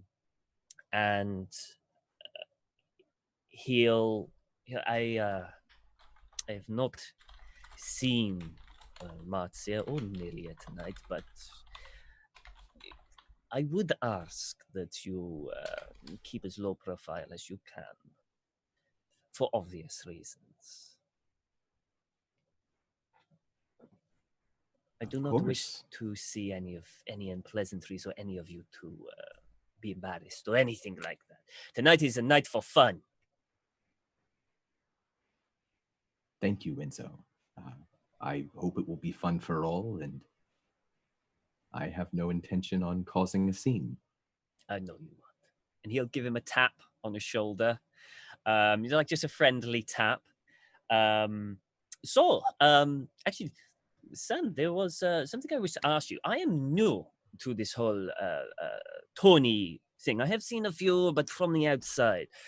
Could you tell me more about the melee, the Grand Melee, how it works, how this whole thing works? I mean, do you all go in at once and batter the hell out of each other? Or is it one-on-one? Or... Well, I'm rather new to it myself, but I suppose I've seen many a tourney in my life. I'm not sure exactly how this one will be set, but I imagine that the Grand Melee will be the champions of the tourney gathered together, and they will all go at each other. It might be that some of them form alliances ahead of time or on the field, so sometimes those alliances are broken in the heat of the moment. Oh, I see. So what of the ones that aren't champions? How do you become it? I mean, we have the champions, but what of the other knights around in the melee? Do they fight each other and then hope to fight within the champions, or how does that work? Sam, I feel like Sam would know this. Essentially, Enzo's just like wants to. I'm thinking. It's the joust, right? We talking about the joust? Or we talking about the melee at this point? Melee. We're talking about the melee. Okay. I foresee this being like rounds of people before there's a final against like the champions of the tour of the joust. Cool. Okay. That's what I reckon. Yeah, so he would explain all of I it. worked He would that out when I was explain role playing how with Susie. it's structured. Yeah. Because it would be juicy, wouldn't it? Yeah. So fuck it. Yeah, so he'll explain the structure of it, and he'll say, there are many great knights who are here. It's very exciting. You don't usually see so many great fighters this far south. Indeed, indeed. Which ones would you like? For betting purposes, just on the sly, you understand. Which ones are the ones we should look out for? What do you think? Which are the ones that stand out? Well, In the your sword mind, of the of morning. course. Ah, yes. Him, Lord anyone Dane, else? of course. I suppose there's a lot of younger knights here whose fathers were great champions. Hey, I'm looking at a young knight right here. Surely you must be one of the favorites. I doubt it, but I will be come now. Look how excited big to and do my strong very you are. best. Yes, but experience matters. That's what I'm told. Ooh. I suppose experience kind of does a little, but I don't think. I think speed and strength will win out in the day.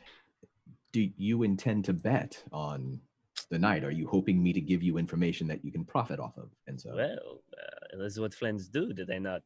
I've just been having a look to see which one to bet for, which one to go for. Funny enough, I actually do have a friend who wanted to go into the melee. But the rules and everything like this, you need a knight to get them in, and I've been struggling to find someone. I believe the term that you're searching for is sponsor. Indeed, I need a sponsor for a friend of mine. Ergo, you come to us. This fortunate coincidence. It's not a coincidence at all. We have a big course it's strapping knight right here. Who is Ask to sponsor a mystery knight. a friend of mine, yes. A friend of yours, of course. May we meet them? Oh, well, you see, it's a bit embarrassing for them.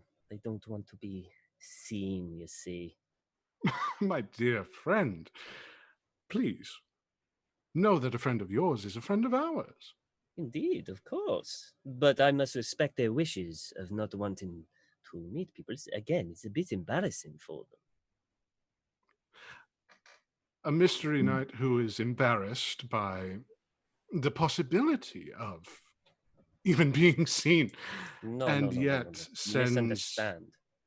A mystery knight who is embarrassed that they have not been able to find a way into the tournament, so that they asked me to do it. That is why they do not wish to. Of course, they ask you, someone who is unfamiliar with tournaments and such. Well, I know a lot of people. That is why they ask me. All right. Just take a pointed look at Samwell. Enzo, roll some dice for me, please. Okay, so I'm pushing. I want Samuel to like me. I want to be friends with this guy. Charmy-wammy. I'm gonna hopefully charm his pants. Did you charm him before? no. No, I We haven't didn't charmed him intrigue. before. No, we were just. That's chatting. true. There was a lot We of just role chatting. last time, yeah. Okay. Oh fuck! Well, I get to re-roll those You ones. get to roll ones, right? And I've got a bonus dice that I didn't roll, which is bad. Hang on, let me re-roll those.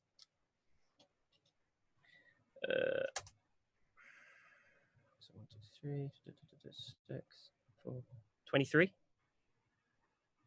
All right, that I think. is Against your Intrigue Defense. my Intrigue Defense is 9, so that is 3 degrees. 3 degrees of success. 3 degrees. That is it's 3 persuasion times your rank, isn't it? persuasion rank. So that's 12.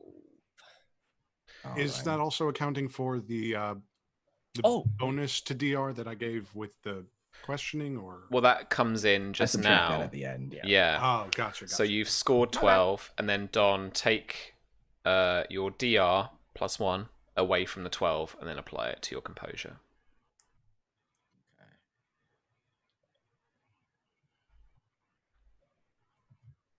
Oof. I'm still in. You can take frustration as well. You can gain a point of frustration to reduce any incoming composure damage equal to your will rank. They'll give you -1 dice on all persuasion tests for the intrigue. And if your frustration equals your will rank, then you will be defeated. No, I'm not going to take frustration. You good? It doesn't make sense. Okay. This is an amiable enough conversation. Cool. Samwell's listening, and he's listening to Simon. He's looking aside to Mara to see if she has any, like, does she have any reaction? Does she trust Enzo? Is, there any sort of sign there? She's been listening intently and also just enjoying watching Simon lose his mind a little bit, as has become a thing between the two of them. As she's just watching her brother be suspicious of everything as usual. And I think she kind of looks at Samuel, looks back at Enzo, and eventually takes a sip of that wine, just a very small sip. She's very clearly trying, like, not to down this. And I think she just looks at Enzo, between Enzo and Samuel, and just says, "Surely you could just ask Lady Marzia's favor for this to go ahead. She is running the tournament after all." You would think that I would be able to do that, but apparently, due to some silly tradition, you need a knight to sponsor another knight. What about Sir Babblebrook then? Or has he unfortunately passed? As far as I know, Sir Babblebrook is still alive and kicking, but he has so much troubles. I did not want to bother him with it. Enzo, Sal, I would be happy to help you. Enzo. Enzo, I'd be happy to help you. The tradition is foolish. There should be a more straightforward way for any able-bodied man to sign up for the tournament, to do and show what they are capable of. So I would be happy to help you. I'm glad that you came to me. I'm glad that you trusted me with this. Of course. Of course, if I'm going to sponsor a knight, I have to know who it is. It is my name, after all, who is attached to that knight. And should they act without honor, it would reflect poorly upon me, upon my father, my family. I understand you wanting to protect their identity. And of course, I would have no intention on sharing it with anyone else, but you understand where I'm coming from. Of course, I do. I can give you their name, the name that they wish to go under. I would need the real name, just in case something happened. Nothing will happen. Why would I would never. One of my friends to put you into trouble? That would never happen. All right, Don, why don't you roll some dice for me, man? Okay. So he's trying, he's basically taking the same approach. They're just on two opposite sides of the, they're trying to meet in the middle somewhere. Yeah, absolutely. So I'm going to use charm too. Does Enzo have status 4 or higher? No. Okay, so he doesn't get his bonus for that. Right, yeah. All right, so...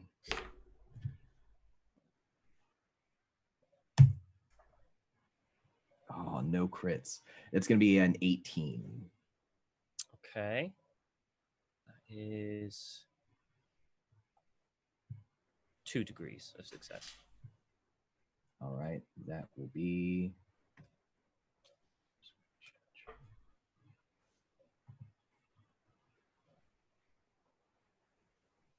8 influence. 8? All right. Mm-hmm.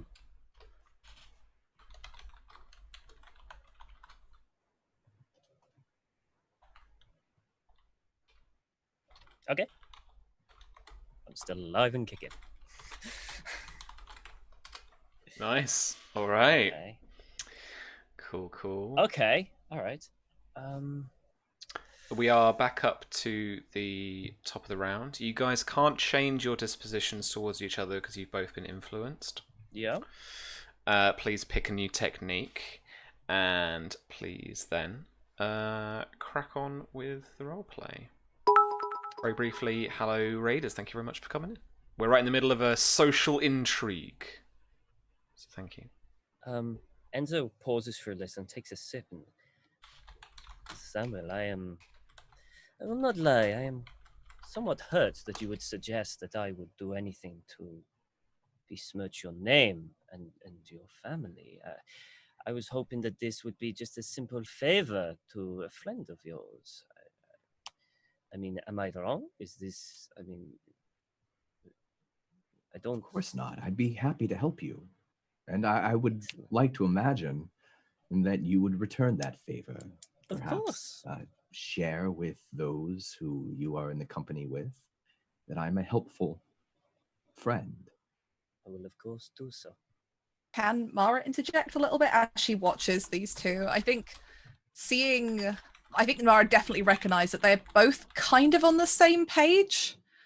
And so I think perhaps the issue is that Samuel here, as well as myself, are not exactly in the Lady Marzia's good books. Should something happen with this mystery night, who knows what happens when men's blood is up, then it would be one thing if Samuel here was not already in her bad books, but should something happen while he's in those, then, well, it would be far worse than if perhaps there was more friendly terms. We're not even really supposed to be here after all. Forgive me, what do you think the worst thing will happen is? I remember my wedding tournament. Mm-hmm. Sir Oliver fought against his brother. And unfortunately, his brother was a cheat. Poison was used on the tip of a spear or a lance, I can't quite remember now. But nobody expected it. Nobody knew it was happening. It should have been a fair fight, but it was not. Not that I would accuse any friend of yours of trying to tamper with the tournament, but should anything happen, even to this mystery night, by some other aggressor on the field, Lady Marzia would be much quicker to place that blame onto Samuel than she would do to anybody else. As I said, we're not even supposed to be at the ball tonight. Then Samuel can just simply say it was a favor done to me, and then all her wrath will come down onto me. I assure you, my friend just wants to fight in the melee. Just as simple as that. Nothing more. Well, I'm happy to help your friend, Enzo.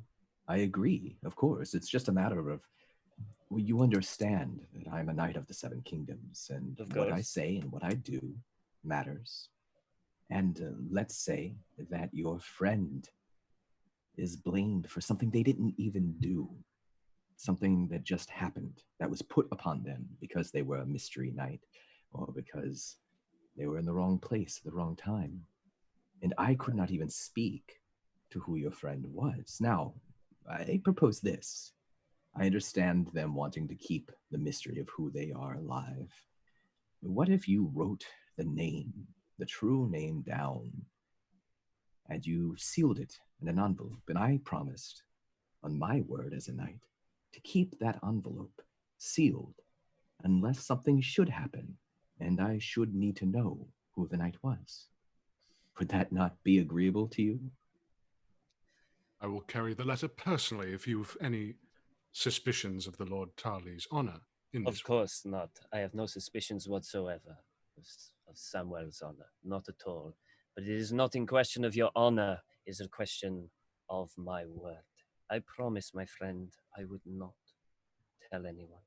And I have to keep my promises to my friends. If you will not do this without knowing the friend, that is perfectly fine. Our friendship will not change. I will find someone else. I just hoped that you would do this favor for me. That is all. If you do not wish to do it, or feel that you cannot because of some unknown reason that something could blow up or whatever, then I understand perfectly. Let me roll some dice with me there, Tom. Okay. I generally don't know what that will go under. I mean, I am kind of leaning on the friendship thing. I'm like, come on. Mm-hmm. Convince, maybe? That was quite convinced to me, I think, for We'll what you did there. Then. I mean, the other kind of techniques infer that, like, Insight doesn't really apply because that's about trying to Yeah, it's not really. incite against somebody. Taunt is like goading your target into action. Yeah, it's like Arblin says, it's a bit kind of passive aggressive. It's like, well, if you can't do it, and bit kind of I mean, I managerial guess kind of tone. little taunt, because he's saying like, "Well, you're my mate, but if you're not gonna do it, my word." I mean, it's up to you, man. I'd take both of those.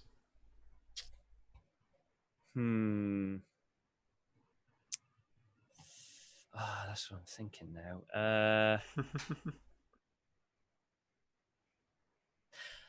I'll just do persuasion convince. I'm trying to convince him. Yeah, Yeah, sure. It's a friendly conversation. Just trying to convince him. If not, that's fine. Do I still have a bonus? Oh yeah, I do still have a bonus dice in convince. Yeah, charm and convince. It was charm and convince, wasn't it? Okay. Yeah, as you ply him with more wine, presumably. Yep. 16. Samwell uses his argument as a Knight of the Seven Kingdoms. He's using his Anointed on this turn to boost his passive scores up by +5. Oh yeah. So that will make that 1 degree. 1 degree. Yeah. 1 degree of success. Okay. So your will rank, Tom, is the damage, which is 3. 3 minus your DR, Don. He's still in. Cool. Okay. Carry on, guys, and then the next roll is yours, Don. And he just sort of puts an arm on Enzo, or tries to put an arm on Enzo's, a hand on Enzo's arm, if you'll allow him. Yeah, absolutely. We are friends, Enzo. You're my favorite person I've met since I've come here for this tournament. And I've already told you I'd help you. But please consider. You may even go and ask your friend first. Tell them I mean them no ill will. It's just, as a legal course of action, I have to know who I'm sponsoring. I could get in a lot of trouble, and I know and believe that you don't mean me any trouble. I want to help your friend. But I believe there's a way that we can do this legally so that I know who they are only if I must. He leans in. I don't like to do things legally. And he smirks. I don't either. I don't either, my friend. But I do have a very domineering father. And for better or worse, he's beaten some sense of doing things the right way into me. And I'm just trying to convince too. Yeah. Okay. This is sort of, I imagine that this is about to wrap up one way or the other, I imagine. Yeah. Okay, yeah, we're getting down to brass tacks here for sure. Oh! 21 with 2 crits. Is that double your intrigue defense? No. Okay, so no crit. Okay. 21. So Tom, what degrees of success is that? 3.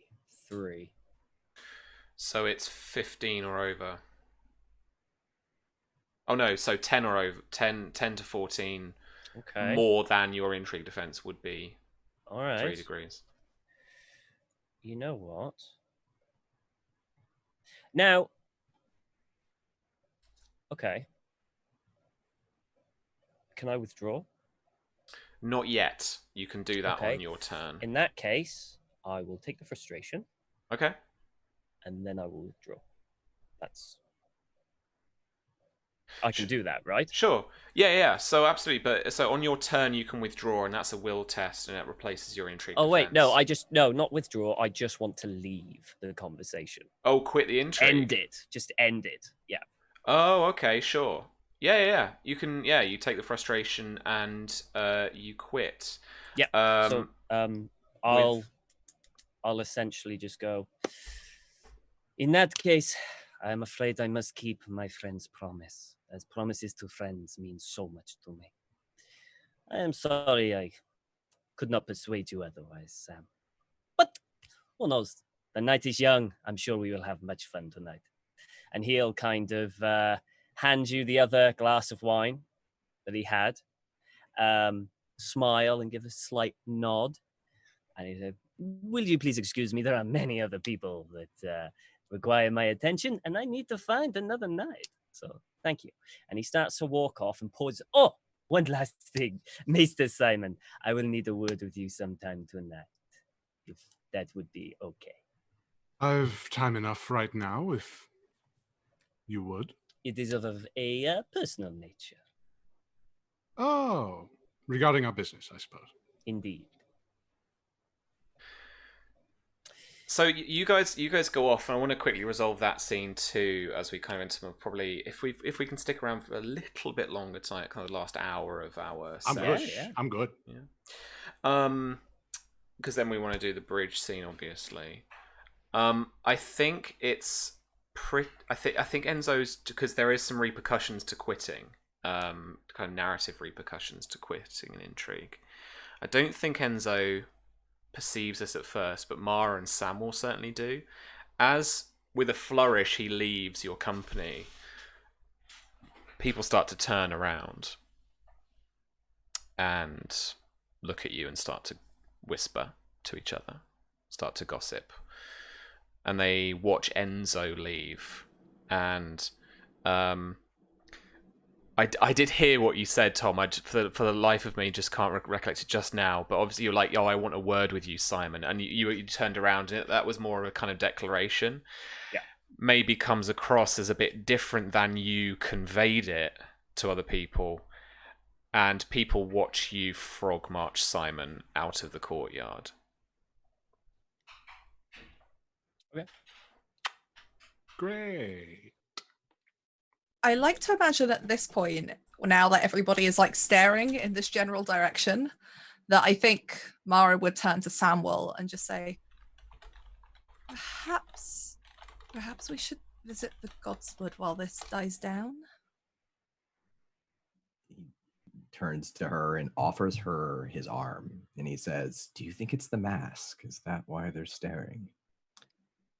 For once, Samuel? No, I don't think it's the mask. And she takes his arm. Well, I'll keep it on then. And he smiles from beneath the bottom of the mask. She kind of laughs. So Simon and Enzo, boys, I just wanted to ask: do you want to roleplay this? Do you want to roll for it? I have no idea what you've got prepped, Tom. So let's go for I would it. like to roleplay for it, Sure. and then it'd be quite interesting to see how it kind of, like. All right. If I may, Of course, yeah. I think Simon would be very keen on going towards the Godswood, so I think he'd sort of gently suggest, please, Enzo, if we are going to talk about such grim matters, I suppose there's another bit of grim business that I could see to. Walk and talk. Of course, I do not worry, my friend. It's not that grim. What I am going to ask you. Do not worry. I would think Enzo would lead you through various new corridors of the castle and lead you through the Great Hall. I imagine there is like a pause where it's sort of like he comes to a wall where he was convinced there was a doorway. Yeah. And it's like... this way. Just this way. You have to go around that now. Of course. Yeah, and this new stone as well. Yeah. Mm-hmm. Like I'm sure this is all new to you. You've no idea. I mean, tell me, what do you think of the improvements that Lady Marzia has built? Gaudy. Not Gaudy? so much else. Do not tell her that. She was quite proud of them. Oh, no. She has reason to have pride in this place, I suppose. You have no pride in your home? I have no home. Or do you forget I'm a maester? Oh, of course, I do forget sometimes. The way the maesters work. Of course. Well, I suppose Old Town is your home now, yes? Sure, let's go with that. Okay.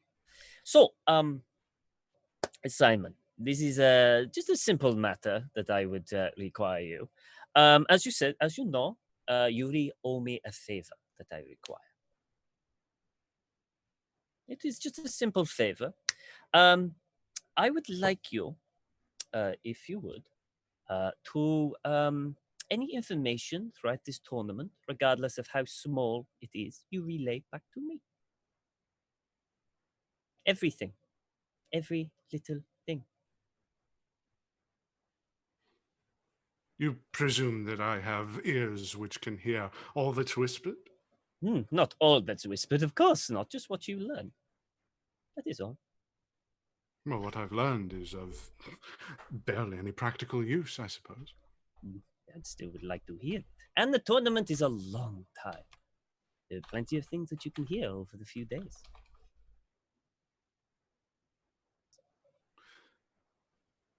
I mean, why don't you tell me what you have learned so far? Why don't I? Would that be a streetwise check, or what would that be? Do you remember what you learnt last week? Oh crap! Yeah, yeah. I'll basically sum up basically that Lord John and Lord Tarley are on good buddy terms, but obviously there's the. Wait a minute. Enzo wasn't there when when Myria and Mara met. Mm-hmm. So he would relay that entire conversation. So, yeah, to put it back into text, I suppose. Mm-hmm. Well, there was a quite interesting altercation, which I bore witness to, between the Lady Mara and her sister. Mainly concerning the Lord John Oakhart. Obviously, the Oakharts are on fair terms with the Tarleys, but there was a bit of a disagreement upon where Mara should rest her head. The Lord John seemed to leave off in a huff, and oh God, he kind of clutches at his face. I do so hate to repeat what was said in confidence, but there was a particularly vicious rumor that I happened upon whilst Oakhart was actually coming into camp, apparently from the Lord himself, but gods know. Rumors beget rumors, as it is so often the case. Perhaps Lord John just wished to, I don't know, see Mara again. It has been how many years since she's seen him? I'm sure I couldn't speak upon that. It's the Lady Mara's choice who she fraternizes with. Oh, of course. But do you not think it at all possible that Lord John was just missing his daughter-in-law? Personally? Pona. Spoken in confidence? Mm-hmm. No. Interesting. Okay. Is that all you have heard? I mean information, like of everything, not particularly relating to Greenmont and Oakhart and everything. I mean, everything. I must say there was a notable absence within this tourney that did somewhat surprise me. That of the Lord Mathos Costain. Not that I would anticipate him to ride in the joust. Man's a fool, bumbling, and not the most interesting physicality, I suppose. But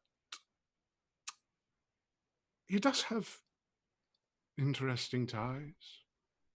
Go on. No, I couldn't. No, you really could.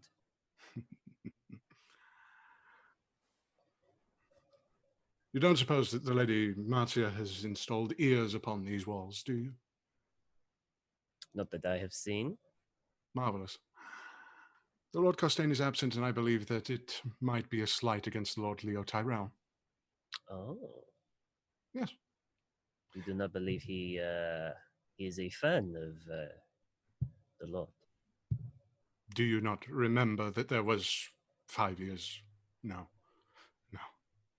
7 years previously, a rebellion by which several houses, the Lord Costain included, did That not was- exactly support the cause of our good King Daeron. I'm aware. Mm. And they still. Oh, I see. So you're suggesting that Costain has Blackfyre ties still?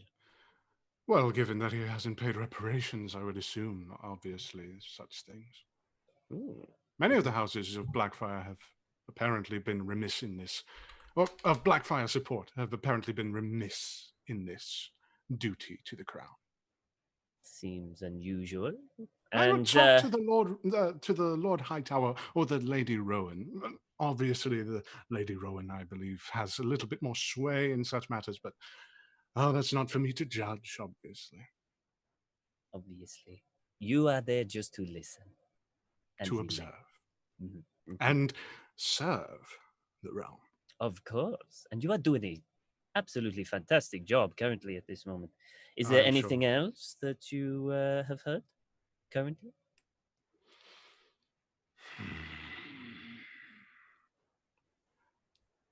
I've heard that there's a mystery knight riding in this tourney.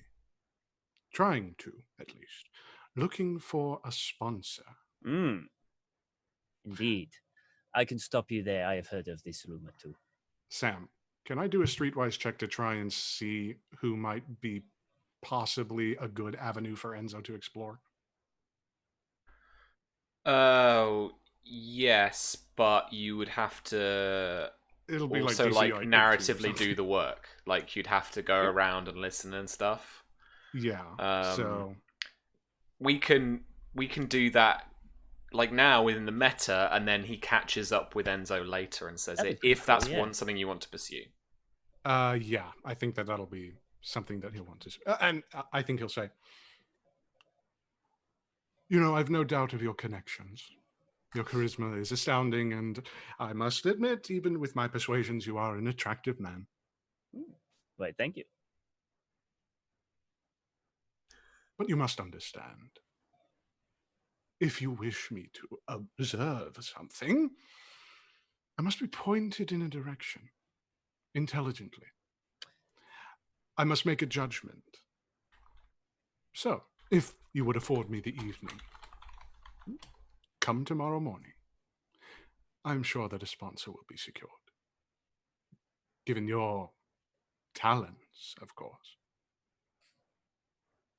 If you can find me a sponsor, Simon, I would be greatly appreciated. Find you an opportunity. An opportunity, of course. And as for pointing in the direction, general vague things, but there is one thing that I have heard that you might want to check out.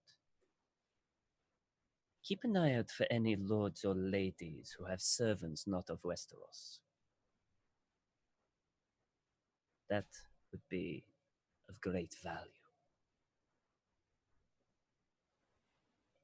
This I will bear in mind. You do have friends across the narrow sea, do you not? I have friends everywhere, Maester. A yes would have sufficed. Now, much as this conversation has been so pleasant, I would prefer to have a moment of grief. Lead me to the Godswood so that I might have such. Of course. I wish you as much peace as the Godswoods can give you. And he'll give a kind of reassuring squeeze of the shoulder. That is the only time that Simon even considers smiling. And so we'll head back to the ball. What's your idea for the Godswood, Jason? Are we switching up the bridge scene or? No. Okay. This is just sort of a private little moment that I wanted for Simon, just real Sure. quick. Yeah. And I remember that Mara had also mentioned that she wanted to see the grave of her father as well. So I thought that Simon would want a moment alone with the corpse of Lucas Yeah. and Oliver. The grave, he's buried. Yeah, he's buried, but I mean, he's dead. So, Yeah. But I think that he would be, if and when Mara comes to the God's Wood, he would be very quiet and very meditative. Like he wouldn't even be sitting at the grave. He'd be squatting before it, almost like examining the soil, just sort of strangely.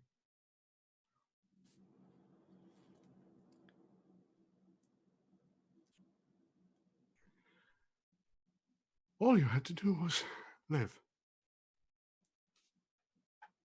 That was the sole purpose of a lord, to live and lead his house.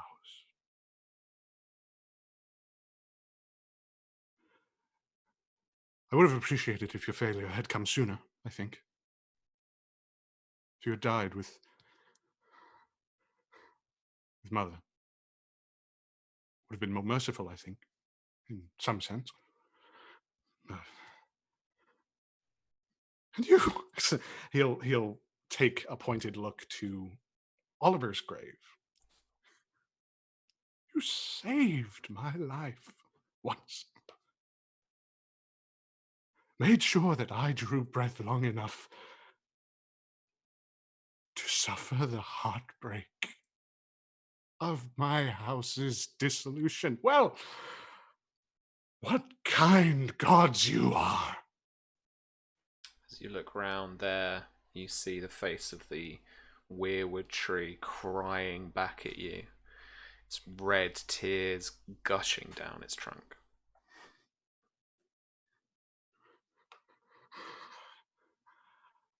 I have kept faith in so many things, tried to find it.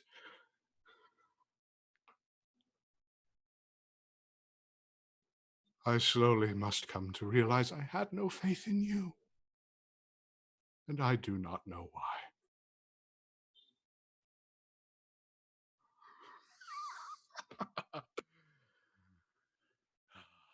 Gods.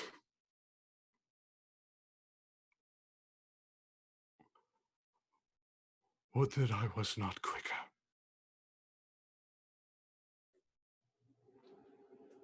And he'll just sit in silence for a long time until he rises and goes to the bridge. Myria, are you waiting for Simon at the bridge, or do you intend to try and get there after he arrives? I think she's probably waiting for him. Mm-hmm. She is ready now. She's in her dress, and I imagine it's getting colder in the evening, right? So she's kind of a little bit chilly as she stood on this bridge in her very thin dress. So, Simon, you head down towards where you remember this bridge to be, and not in its place, but before it, and now the stone ramp down from the main castle doors to what is now this gatehouse on the road. Fully built in stone, and two very stunted towers on either side stand guards. And you walk through under a portcullis just large enough for carts to pass by. And the bridge has been again almost augmented and built upon a little, reinforced with iron bars and those crosses that kind of attached to the side of stone, as those rods are embedded in the stone for support. And Myria is stood just in the fleeting last red light of the day. I'm being yelled at to describe her dress, because the dresses, as we know, are more important than the swords in this show. Very much so. So she's wearing a long black dress of silks and taffeta with a low scoop neck at the front, but the bottom of the skirts creep up golden forget-me-nots that are embroidered in it. And the around her waist is a simple golden belt that just clinches everything in, and the silks just sort of fall from the belt. The sleeves are those big, huge cape sleeves that are split at the shoulder. And as he gets closer, you can see they're finely embroidered to look like feathers. So as the breeze picks up, it looks like she has wings coming from her back. And as she turns to face him, he sees that she's wearing a necklace, which is a mishmash of his mother's jewelry and something she had made, and it's vulture's claws holding in gold, holding a silver heart around her neck. At the sight of the necklace, his breath catches in his throat, and he was obviously going to say something, but it's lost. Simon?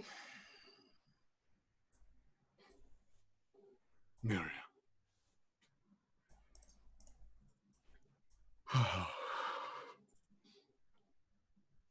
I must admit, you look quite marvelous.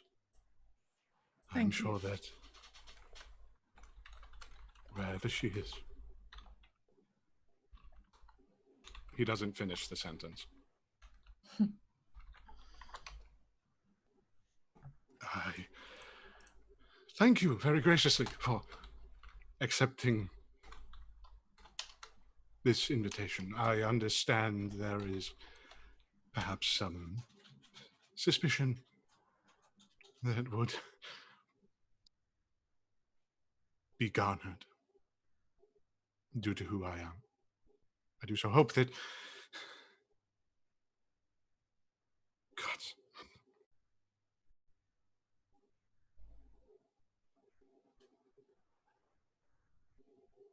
What is it, Simon? You look like you're about to be sick.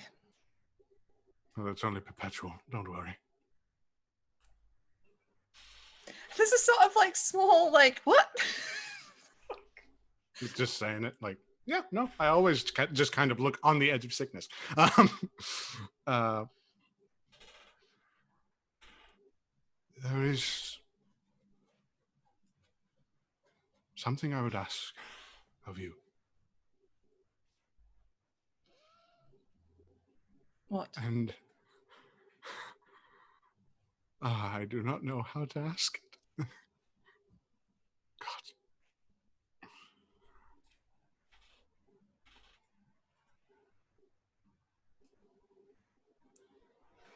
I was party to the very frank discussion that you held with Mara yesterday.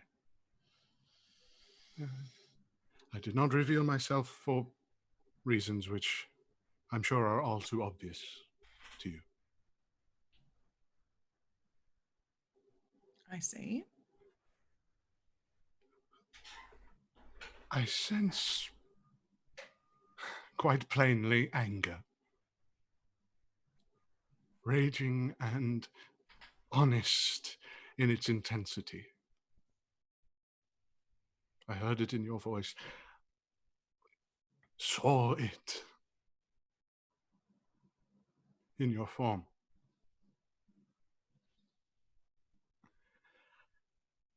And similarly in Mara, I see grief, not but grief.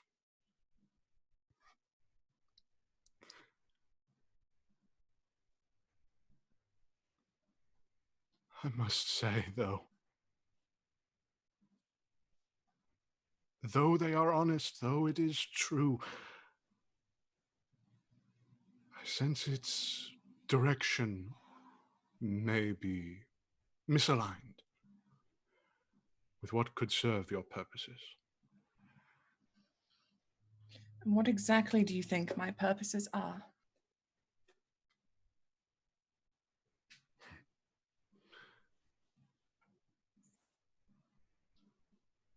Vengeance, quite simply. Vengeance for the death of so many. For one so educated, I didn't think you would come up with such a simple answer. No, I want much more than vengeance.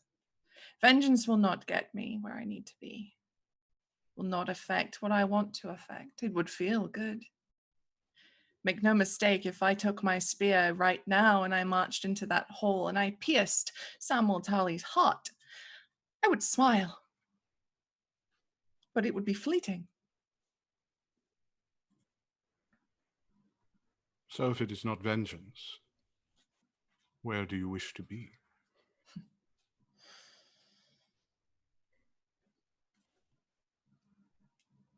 I have yet to find that path.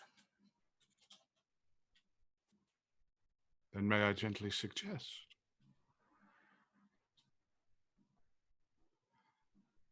You spoke to the Lord Alistair, along with our stepmother. Told him some quite shocking news. Tell me, why is the man who killed your god's father worthy of such things, worthy of your attention, your time? Why is your ire not towards him? Do you think it justice that he's been given?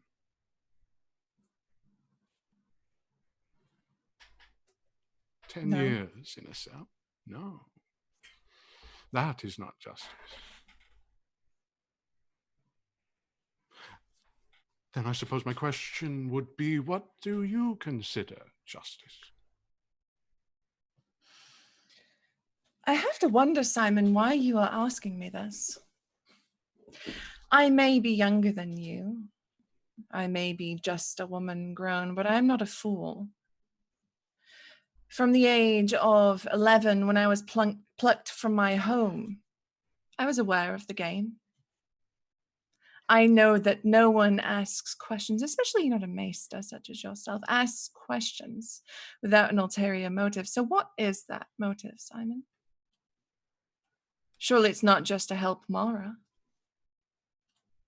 Surely. Come now.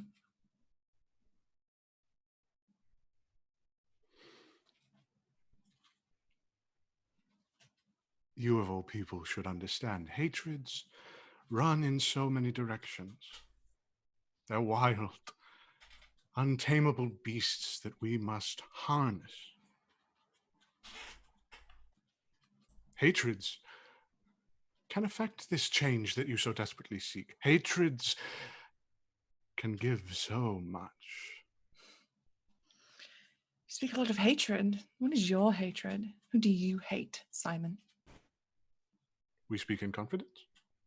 Of course. Many people. I've honestly lost count, to be perfectly honest. You may recognize some names. Dismera Redwine, Mathos Costain, Leo Tyrell. So many. And I actually had to consider, honestly, who I truly hated and who I was perhaps unkind towards. Such as our father. My father. Pardon.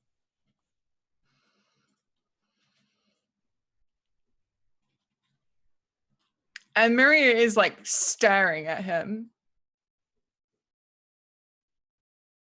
It was strange, you know. I wrote to him. Did he ever show you the letter? I begged him to welcome me warmly if ever I found myself back in Fox Hollow.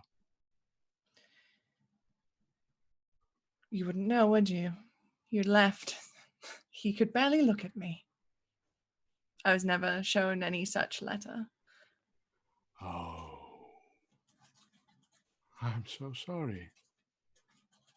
But I think we speak of different people. I wondered why I did not get a response from him. Truly wondered for a long time.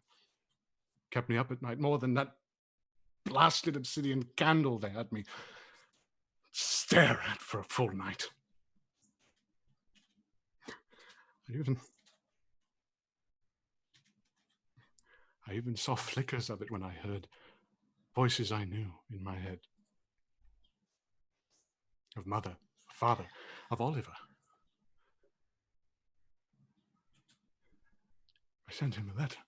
Sent the good knight in service to our house, Oliver Ironwood, a letter, pleading with him,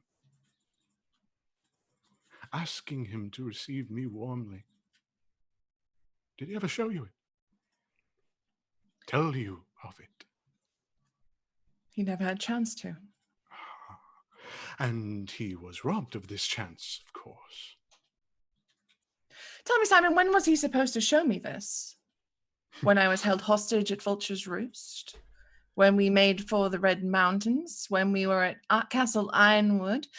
Or perhaps... No, wait, that was the last time I ever saw him. At any point, he could have said something, and yet he did not.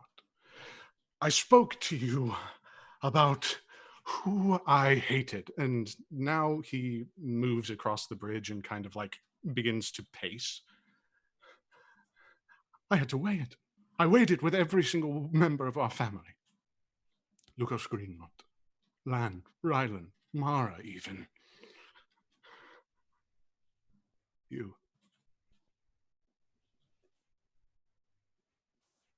Sir Babelbrook, Lady Lana, Oliver. And Oliver stayed in my mind. I settled the rest easily. But Oliver, he was sworn to protect me, saved my life when I was but 9 years old, dragged from my house in not too dissimilar a fashion, perhaps, as you. Yet when I called to him once more, silence. And I asked myself, what could have given me this deafening silence in return for such an honest question? It's because he cared for the one thing in this world that he truly loved, much as he may have professed himself to House Greenmont. There was one that he loved, one that I see now. He died for. Then I thought, why would a man risk his life for a daughter that isn't even his?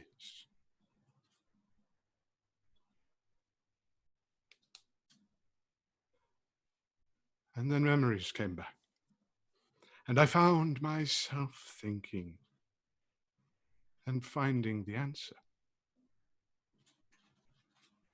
He'll take a step forward, about maybe a foot of space between them. And it's at that point that his eyes are very much looking into hers. He wouldn't. A man like him would only risk his life for his daughter.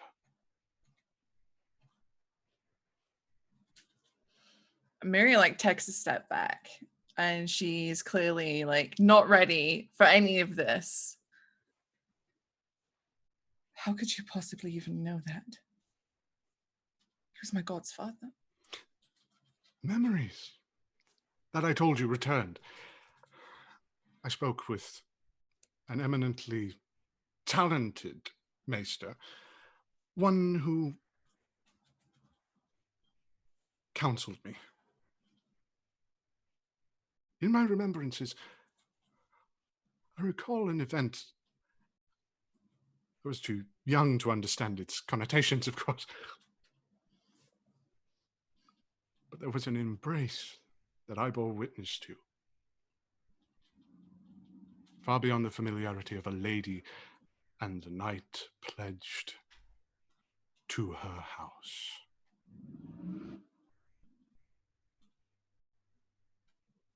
That's it? That's your evidence?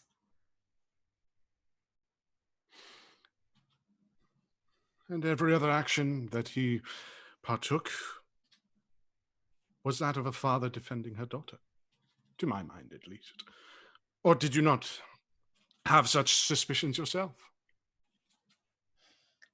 At this point, Myria just looks like she looks down in a way.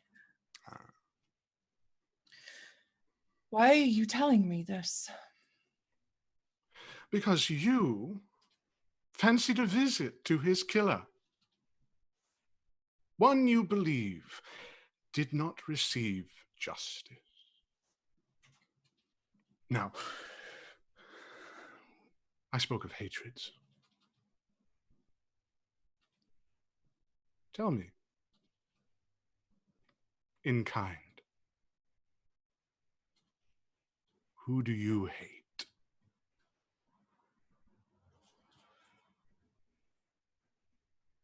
It's true. I hate Alistair O'Cott. But I stood in front of him, and I met the eyes of the man who murdered my god's father. And I swore to him that he would never rest. Not while I drew breath.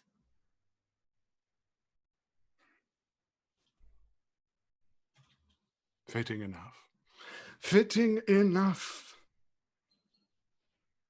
Do you find that to be justice? That as you draw breath, so too does he? There is no such thing as justice in this world. Oh. I'm reminded at this point of a code, an ancient Jornish code that I was forced to repeat and repeat in text. It's established by a Dornish king. The name escapes me now, but it was a doctrine of law, ancient, simple to understand. A thief's hand would be cut off. An eye for an eye, a tooth for a tooth. Certainly, if someone killed my father, I would want them dead. I don't see you drawing arms and charging after the Targaryens. Oh, please. If you think that the Targaryens were the sole cause of our father's death, and you wish to change the world, as a maester, I serve the realm and its interests. I've never found that to be the case, but continue. You're smarter than many.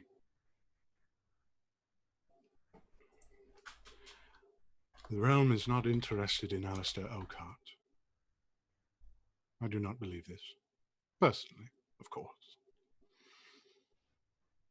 He, like me, has perhaps drawn breath for far too long.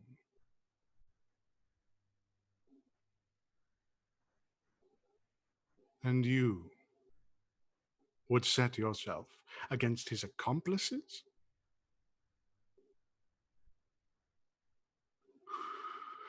By all accounts that you have heard, who drove the sword into Lord Oliver? Alistair held the sword. No doubt there was a force behind his hand. Of course. Forces that I have been investigating. I see. So now we get to the crux of the point. Are you going to tell me these names, or are we going to continue to dance all night? If you forgive me, don't wish to get tired, there is a ball.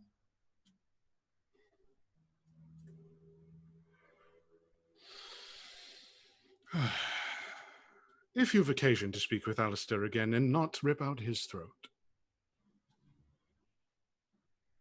I would ask him about the Lord Costain. Personally. Although, honestly, much rather you kill him. Or do you think justice has been served? You say that justice does not exist. Do you not want to be the one to bring it about?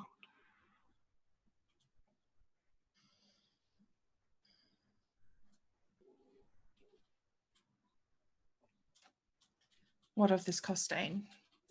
What is his role in this? I know he's one of the lords that formed a lord's majority at Highgarden. He's quite eager, in fact, to go to war with Dawn. But what else? What else do you know, Simon? There is trickery afoot in the House of Costain.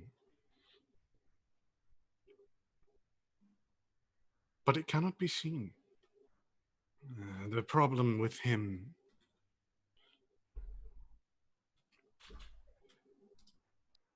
A man schemes. It is up to others to undo him. And how does one undo a plot?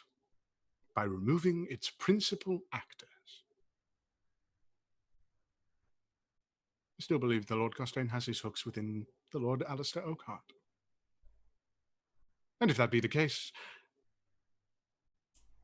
well, having been such friends to John,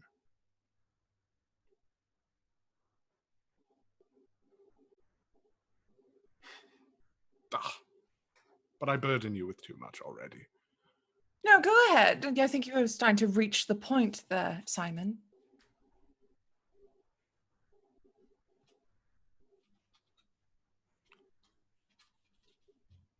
Oakhart is in a very vulnerable position. No doubt in partial thanks to Mara's reluctance to stay at that house.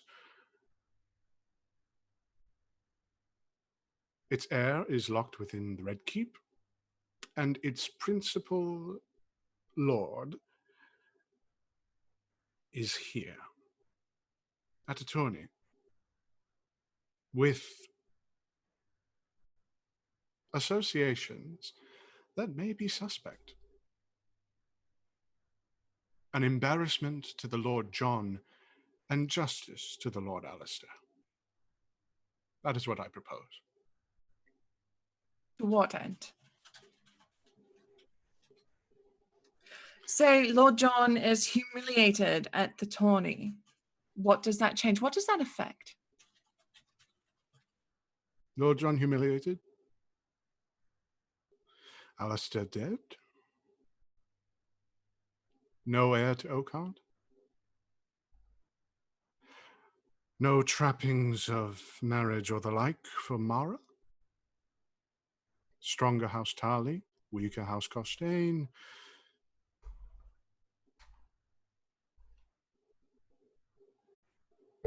He's looking over the bridge and just sort of, I imagine there's sort of a fall, like not a waterfall, but like a bit where the stream kind of crashes down.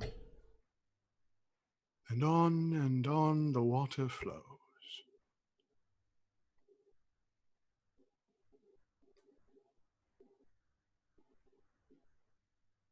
There's a part there that you somewhat skimmed over. Alistair dead. Surely you are not asking your little sister to murder someone. No.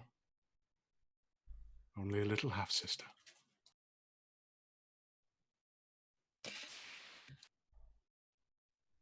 Simon, you have been gone for quite some time. There was a time that would have worked.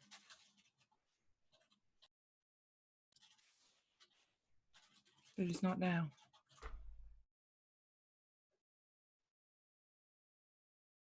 But that is very interesting that you seek the destruction of House Oakhart. That is very interesting indeed. Conveniently forgetting that Lord John has a brother, so the house would not collapse, would merely pass to Gwaine, who, if I remember correctly, is a steward at Highgarden, if anything granting House Oakhart a stronger position. Within Highgarden, yes. And a more complicated association, by extension. For all your history books, you seem to have forgotten that for centuries and centuries, houses have passed not necessarily from father to son, from cousin to brother to uncle, even. It's not so complicated.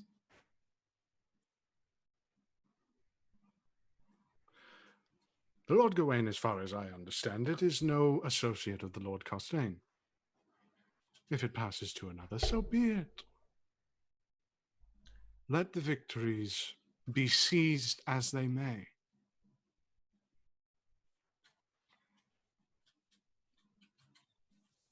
Or do you plan to have one singular event change the course of history? I plan to be that singular event.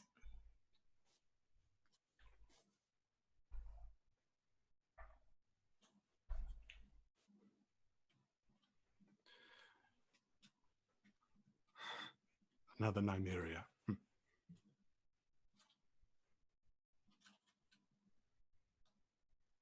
Fine.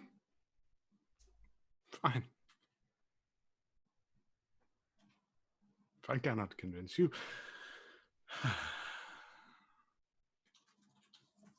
was perhaps a fleeting ask anyhow. I do find it amusing that the request for an assassination is a fleeting request from you. Assassination. I merely meant to kill the boy. Assassination is too good for him. Wouldn't you find?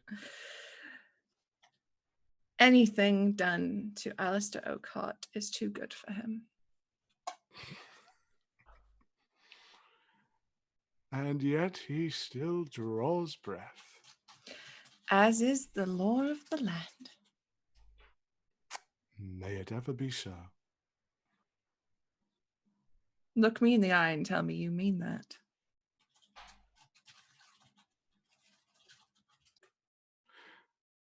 I couldn't lie to a sister, to a daughter of our mother.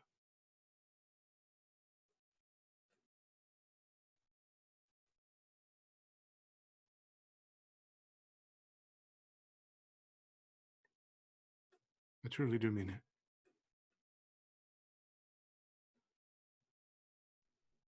She would have been proud to see you. A lot of people have said that.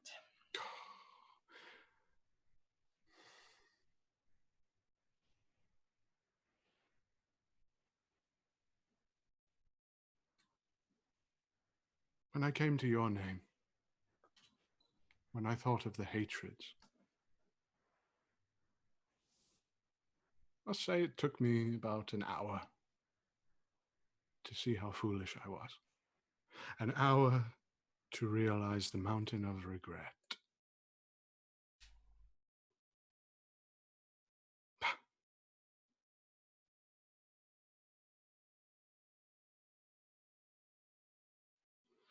She had nicknames for us. Little Fox for me, Little Flower for Mara. I think she would have called you her little pup.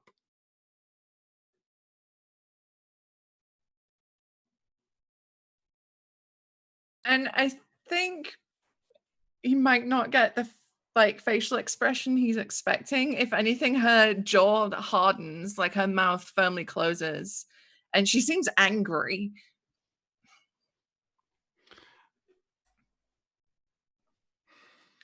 You'll forgive me if I cannot reminisce about what I never had.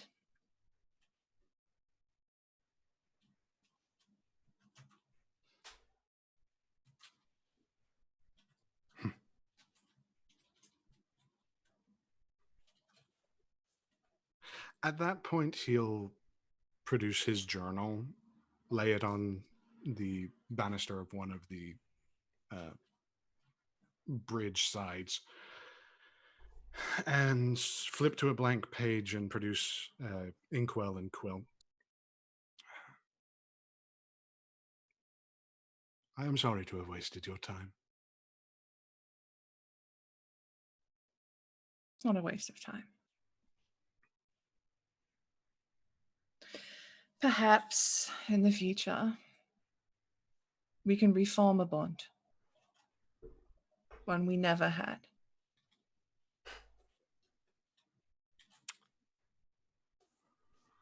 In the future.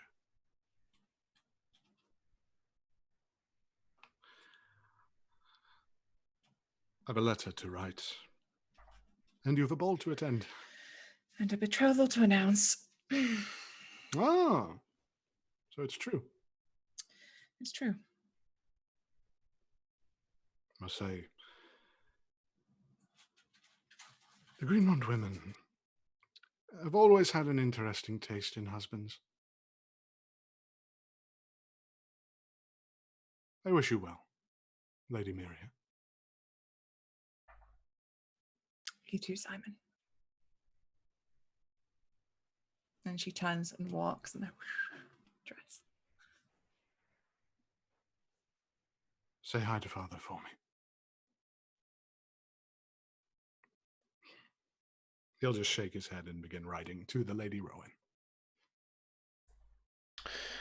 We leave Simon there on the bridge as we wrap up tonight's session.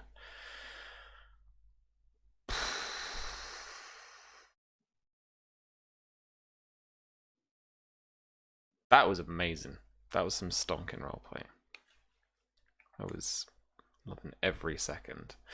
We've had quite a few people, I think fairly new, join us tonight. If you don't know us, we play a Game of Thrones tabletop every Thursday. This is after the Fyre campaign. We've been going for about a year or more now, so if you want to catch up at all, there's the YouTube in chat as well. Lots of juicy fruits to tuck into over the course of several seasons. So we're well into it, and these characters have developed and grown. Now's also a great point to jump in because we have just skipped kind of time a bit to 5 years, so we're 5 years ahead in our timeline now. So there's new stuff coming up and new plots occurring. So thank you all so much for joining us. Let's go around, have a chat to everybody, decompress a little bit. I'm going to start again at the bottom and go around because I think these two need a second. Don, I'm really enjoying how Samuel is growing. It's so cool. Yeah. Because we're all I'm still having finding our fun. feet a bit, right? Totally. Yeah. Well, it's kind of strange too. Coming in with another character at this point in the story when everybody else has all the relationships developed, but Sam has some really good hooks already to a lot of the things that already happened, which makes it a lot easier. And I'm really enjoying it. And I'm approaching the game very differently than I have in the past with other characters. Nice. And everybody's roleplay this season has been great. I'm having a blast doing it. And I'm still figuring out some things about Samuel too. But he's also the sort of person who, he's still figuring things out about himself, right? Like he doesn't know. He's in that phase in his life where he really hasn't figured everything out yet. And that's really fun to play. So I've been having a blast with it. I'm very excited for the next few episodes because I'm starting to have some ideas. I'm starting to have some schemes or something. That's what it's all about. Plays out. Yeah, that's what it's all about. Yeah. And I know everybody else does too. And some of them, I kind of have an idea of maybe what I think somebody might do, but I don't really know. And for some folks Enzo, I don't know. Enzo, what are you up to? Tom, if you want to tell me later, you can, but you don't have to. But I just want to know. I love everybody's characters so much. I mean, I'd like to know too, because I haven't got the fucking foggiest. Yeah, it's a whole play going on there. Awesome. Well, look, Leona, where can we find you on the internet? What are you up to? Any plugs or anything like that? You can find me at Jonathan Fry on Twitter. Anything I do, I'll post and promote there. I've got a bunch of stuff coming up at the end of the month and then next month. I guess if you check out my pinned post right now, I have been working on a number of books for a box set for Dark Matter. It is D&D 5th edition in space. It's published by Mage Hand Press, who do amazing work. And it's a lot of fun. So I've been working on their box set with them, writing adventures and some other things, and it looks really, really cool. And it's going to kickstart starting at the end of this month. So if you check out my pin post, you can download a free demo. You can check out what's going to be in the box set. Nice. It's all right there. Yeah, I'll definitely look into it. It looks cool. Nice one. Cool, man. All right. And Virginia, all this Mara and Samuel goodness. Particularly at the top of the session. Well, yeah, God, wow, okay, there was a whole thing at the top of the session too. This is a big one. I pressed the big red stupid button. Yeah. But I had in the back of my mind that it might be a possibility for Mara, that at some point she was going to come out with this, because I knew that after that time skip, her feelings for Alistair had completely changed. And for me, they kind of had to keep playing her interesting as well. But it's kind of fun that she starts out the beginning of the first season very concerned about status and tradition. And then it took everything from her. So she's gone back to fuck all of this. What's the it's all terrible if I play by the rules. Yeah. So I might as well not play by the rules and just deal with that being terrible, because it's shit either way. Is kind of her thinking. And me and Don have been chatting, and Samwell's a little bit of an anarchist in that sense. I think he's rubbed off on her in a bit. That's so cool. In that, and kind of encouraging it. But this is that all happened. I pressed that button that I was kind of holding on to. I'm like, maybe this will happen later. All because when me and Susie had that Myria Mara thing, and she was just like, you need to just do something. It doesn't matter what it is, but you have to like pick something and go for it, was our whole thing. And so right after that speech from Samwell being like, the oak carts don't own you, she was like, I know what I'm going to do. I've picked something. I'm just going to do it. Nice. So I'm blaming you for this one, Susie. Fair. But it's fun. Me and Don are scheming behind the scenes about bits and pieces. But I had no idea how Samwell was going to react. I told Don that Mara was going to broach him with this, and it was up to him tonight to do whatever. So it's just going to get really messy now, I think. Now that they are secretly betrothed. Just going to get a bit crunk, the ball. Yeah.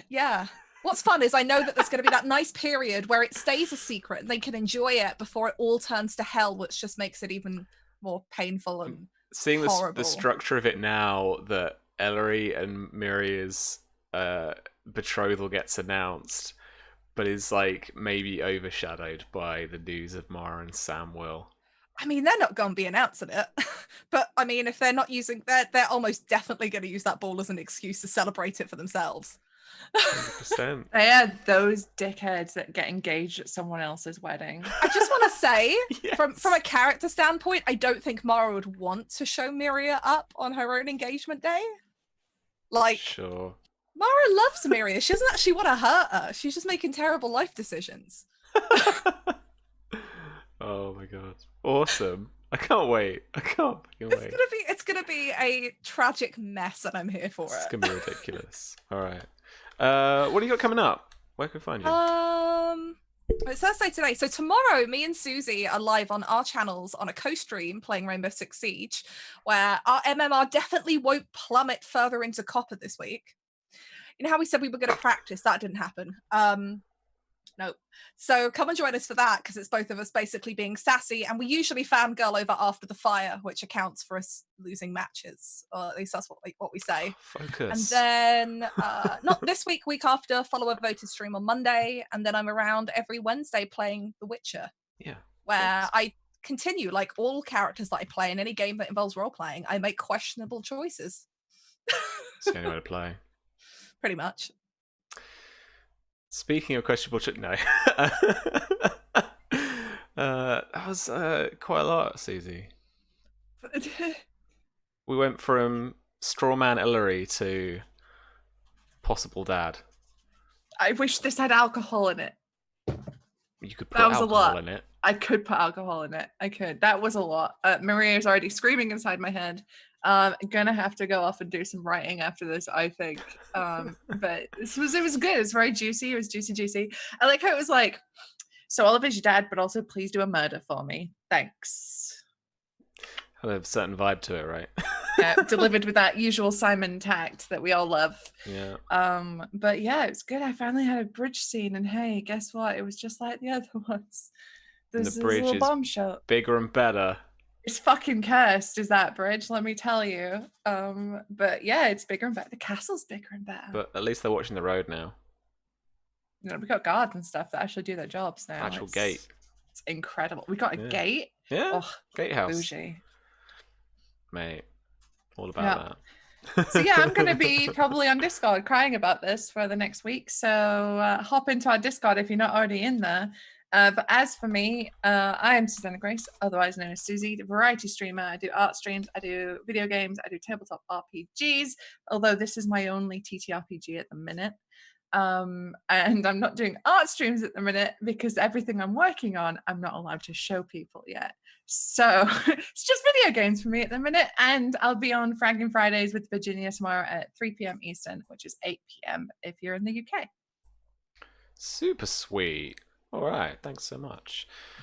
Tom, I am enjoying Enzo more and more every session. We all like, you've done us a good switcheroo. We I think all of us love his energy from like even the like final episode last season and bringing him in this one. But like, he just turned for me this week. You're up to something, and I don't know what it is, and I enjoy it. I like that. I mean, yeah, I mean, there are certain things going through his head. There are certain things that, I mean, just like any other character, he has goals, he has things that he wants. And it's more like, I think I'm going heavy in this one because it's so different from my other character. And I myself am just loving it. I myself, I like playing kind of talky characters. And I'm still trying to completely nail down Enzo as a character. I think you do all the time. It's just a kind of constant thing. I think so too. And I was going to say when Don was speaking as well, if the two of you need to, and I encourage this for any GMs listening, if the two of you need to tweak anything, or if not, something's just not sitting right, just let me know. We'll tweak it. We'll change it up. I mean, I'm quite happy with currently where he's going. It might change in the future if I've got something there that just doesn't fit. But yeah, I'm happy, and it's kind of like, it's just joyous having Enzo. In my mind, is an anomaly in this entire thing because he's so different. He's out of the picture, and no one truly knows like what his goals are, what his end game is. And I like playing into that because it just freaks everyone out. I love it. Well, and you just wait, Tom. I got some juicy fruits for you, so. Oh, good. So there is one thing that I do have to talk to Sam in private about. Sure, yeah. Which related to something tonight. But apart from that, I'm very happy with the way it's going. It's a lot of fun. It's just fun to play with, to be honest. That's the main thing, and I think that's one of the most important things about a character. As long as you're having fun playing with them, yeah, absolutely. Everything else will just drop into place. But yeah, I'm Hot Flakes Tom. You can find me on Twitter with that every time, Susie, and you can find me on Discord, Black Cats one, Encounter Roleplay one. I'm around. Currently, the only TTRPG game that I'm doing is this one. So hopefully I'll see you all next week. Yeah, should be awesome. And then finally, Jason. Man, that was like the best session to finish full time on. Like, that was awesome. That was so good. Yeah. As was said sort of at the beginning, well, first off, thank you everybody so much for watching who came aboard and decided to spend an evening with us, whether you were just lurking or otherwise. I'm always honored to have anybody's eyes on any of the projects that I'm a part of, and to be a part of this cast, even though we are missing one. Down at Charlie. See you soon. Hopefully. Yeah, it's an honor, and it has been for the past over a year now. Don't say it like an old man, because I feel like that. But well, the problem is that 2020 rolled along, and now that it feels, everyone's like 20 years older. Yeah. So, but having been a part of this campaign for that long, I just am so deeply honored and so deeply thankful and grateful to each and everyone here. And of course, Charlie, who's unfortunately not with us. Sam, I adore your style. I thank you so much for inviting me aboard this at the beginning of everything. Dawn, I am so sorry that we had so few scenes together, but gods, they were good. Tom, it's same, almost the same to you, but even in the sort of scenes that we had, I thank you so much. V, you're like a sister to me, so I can't really, you know, speak out, speak highly enough of you. And then Susie, you've been a friend and confidant to me for many, many years. And Charlie, you're a dear friend as well.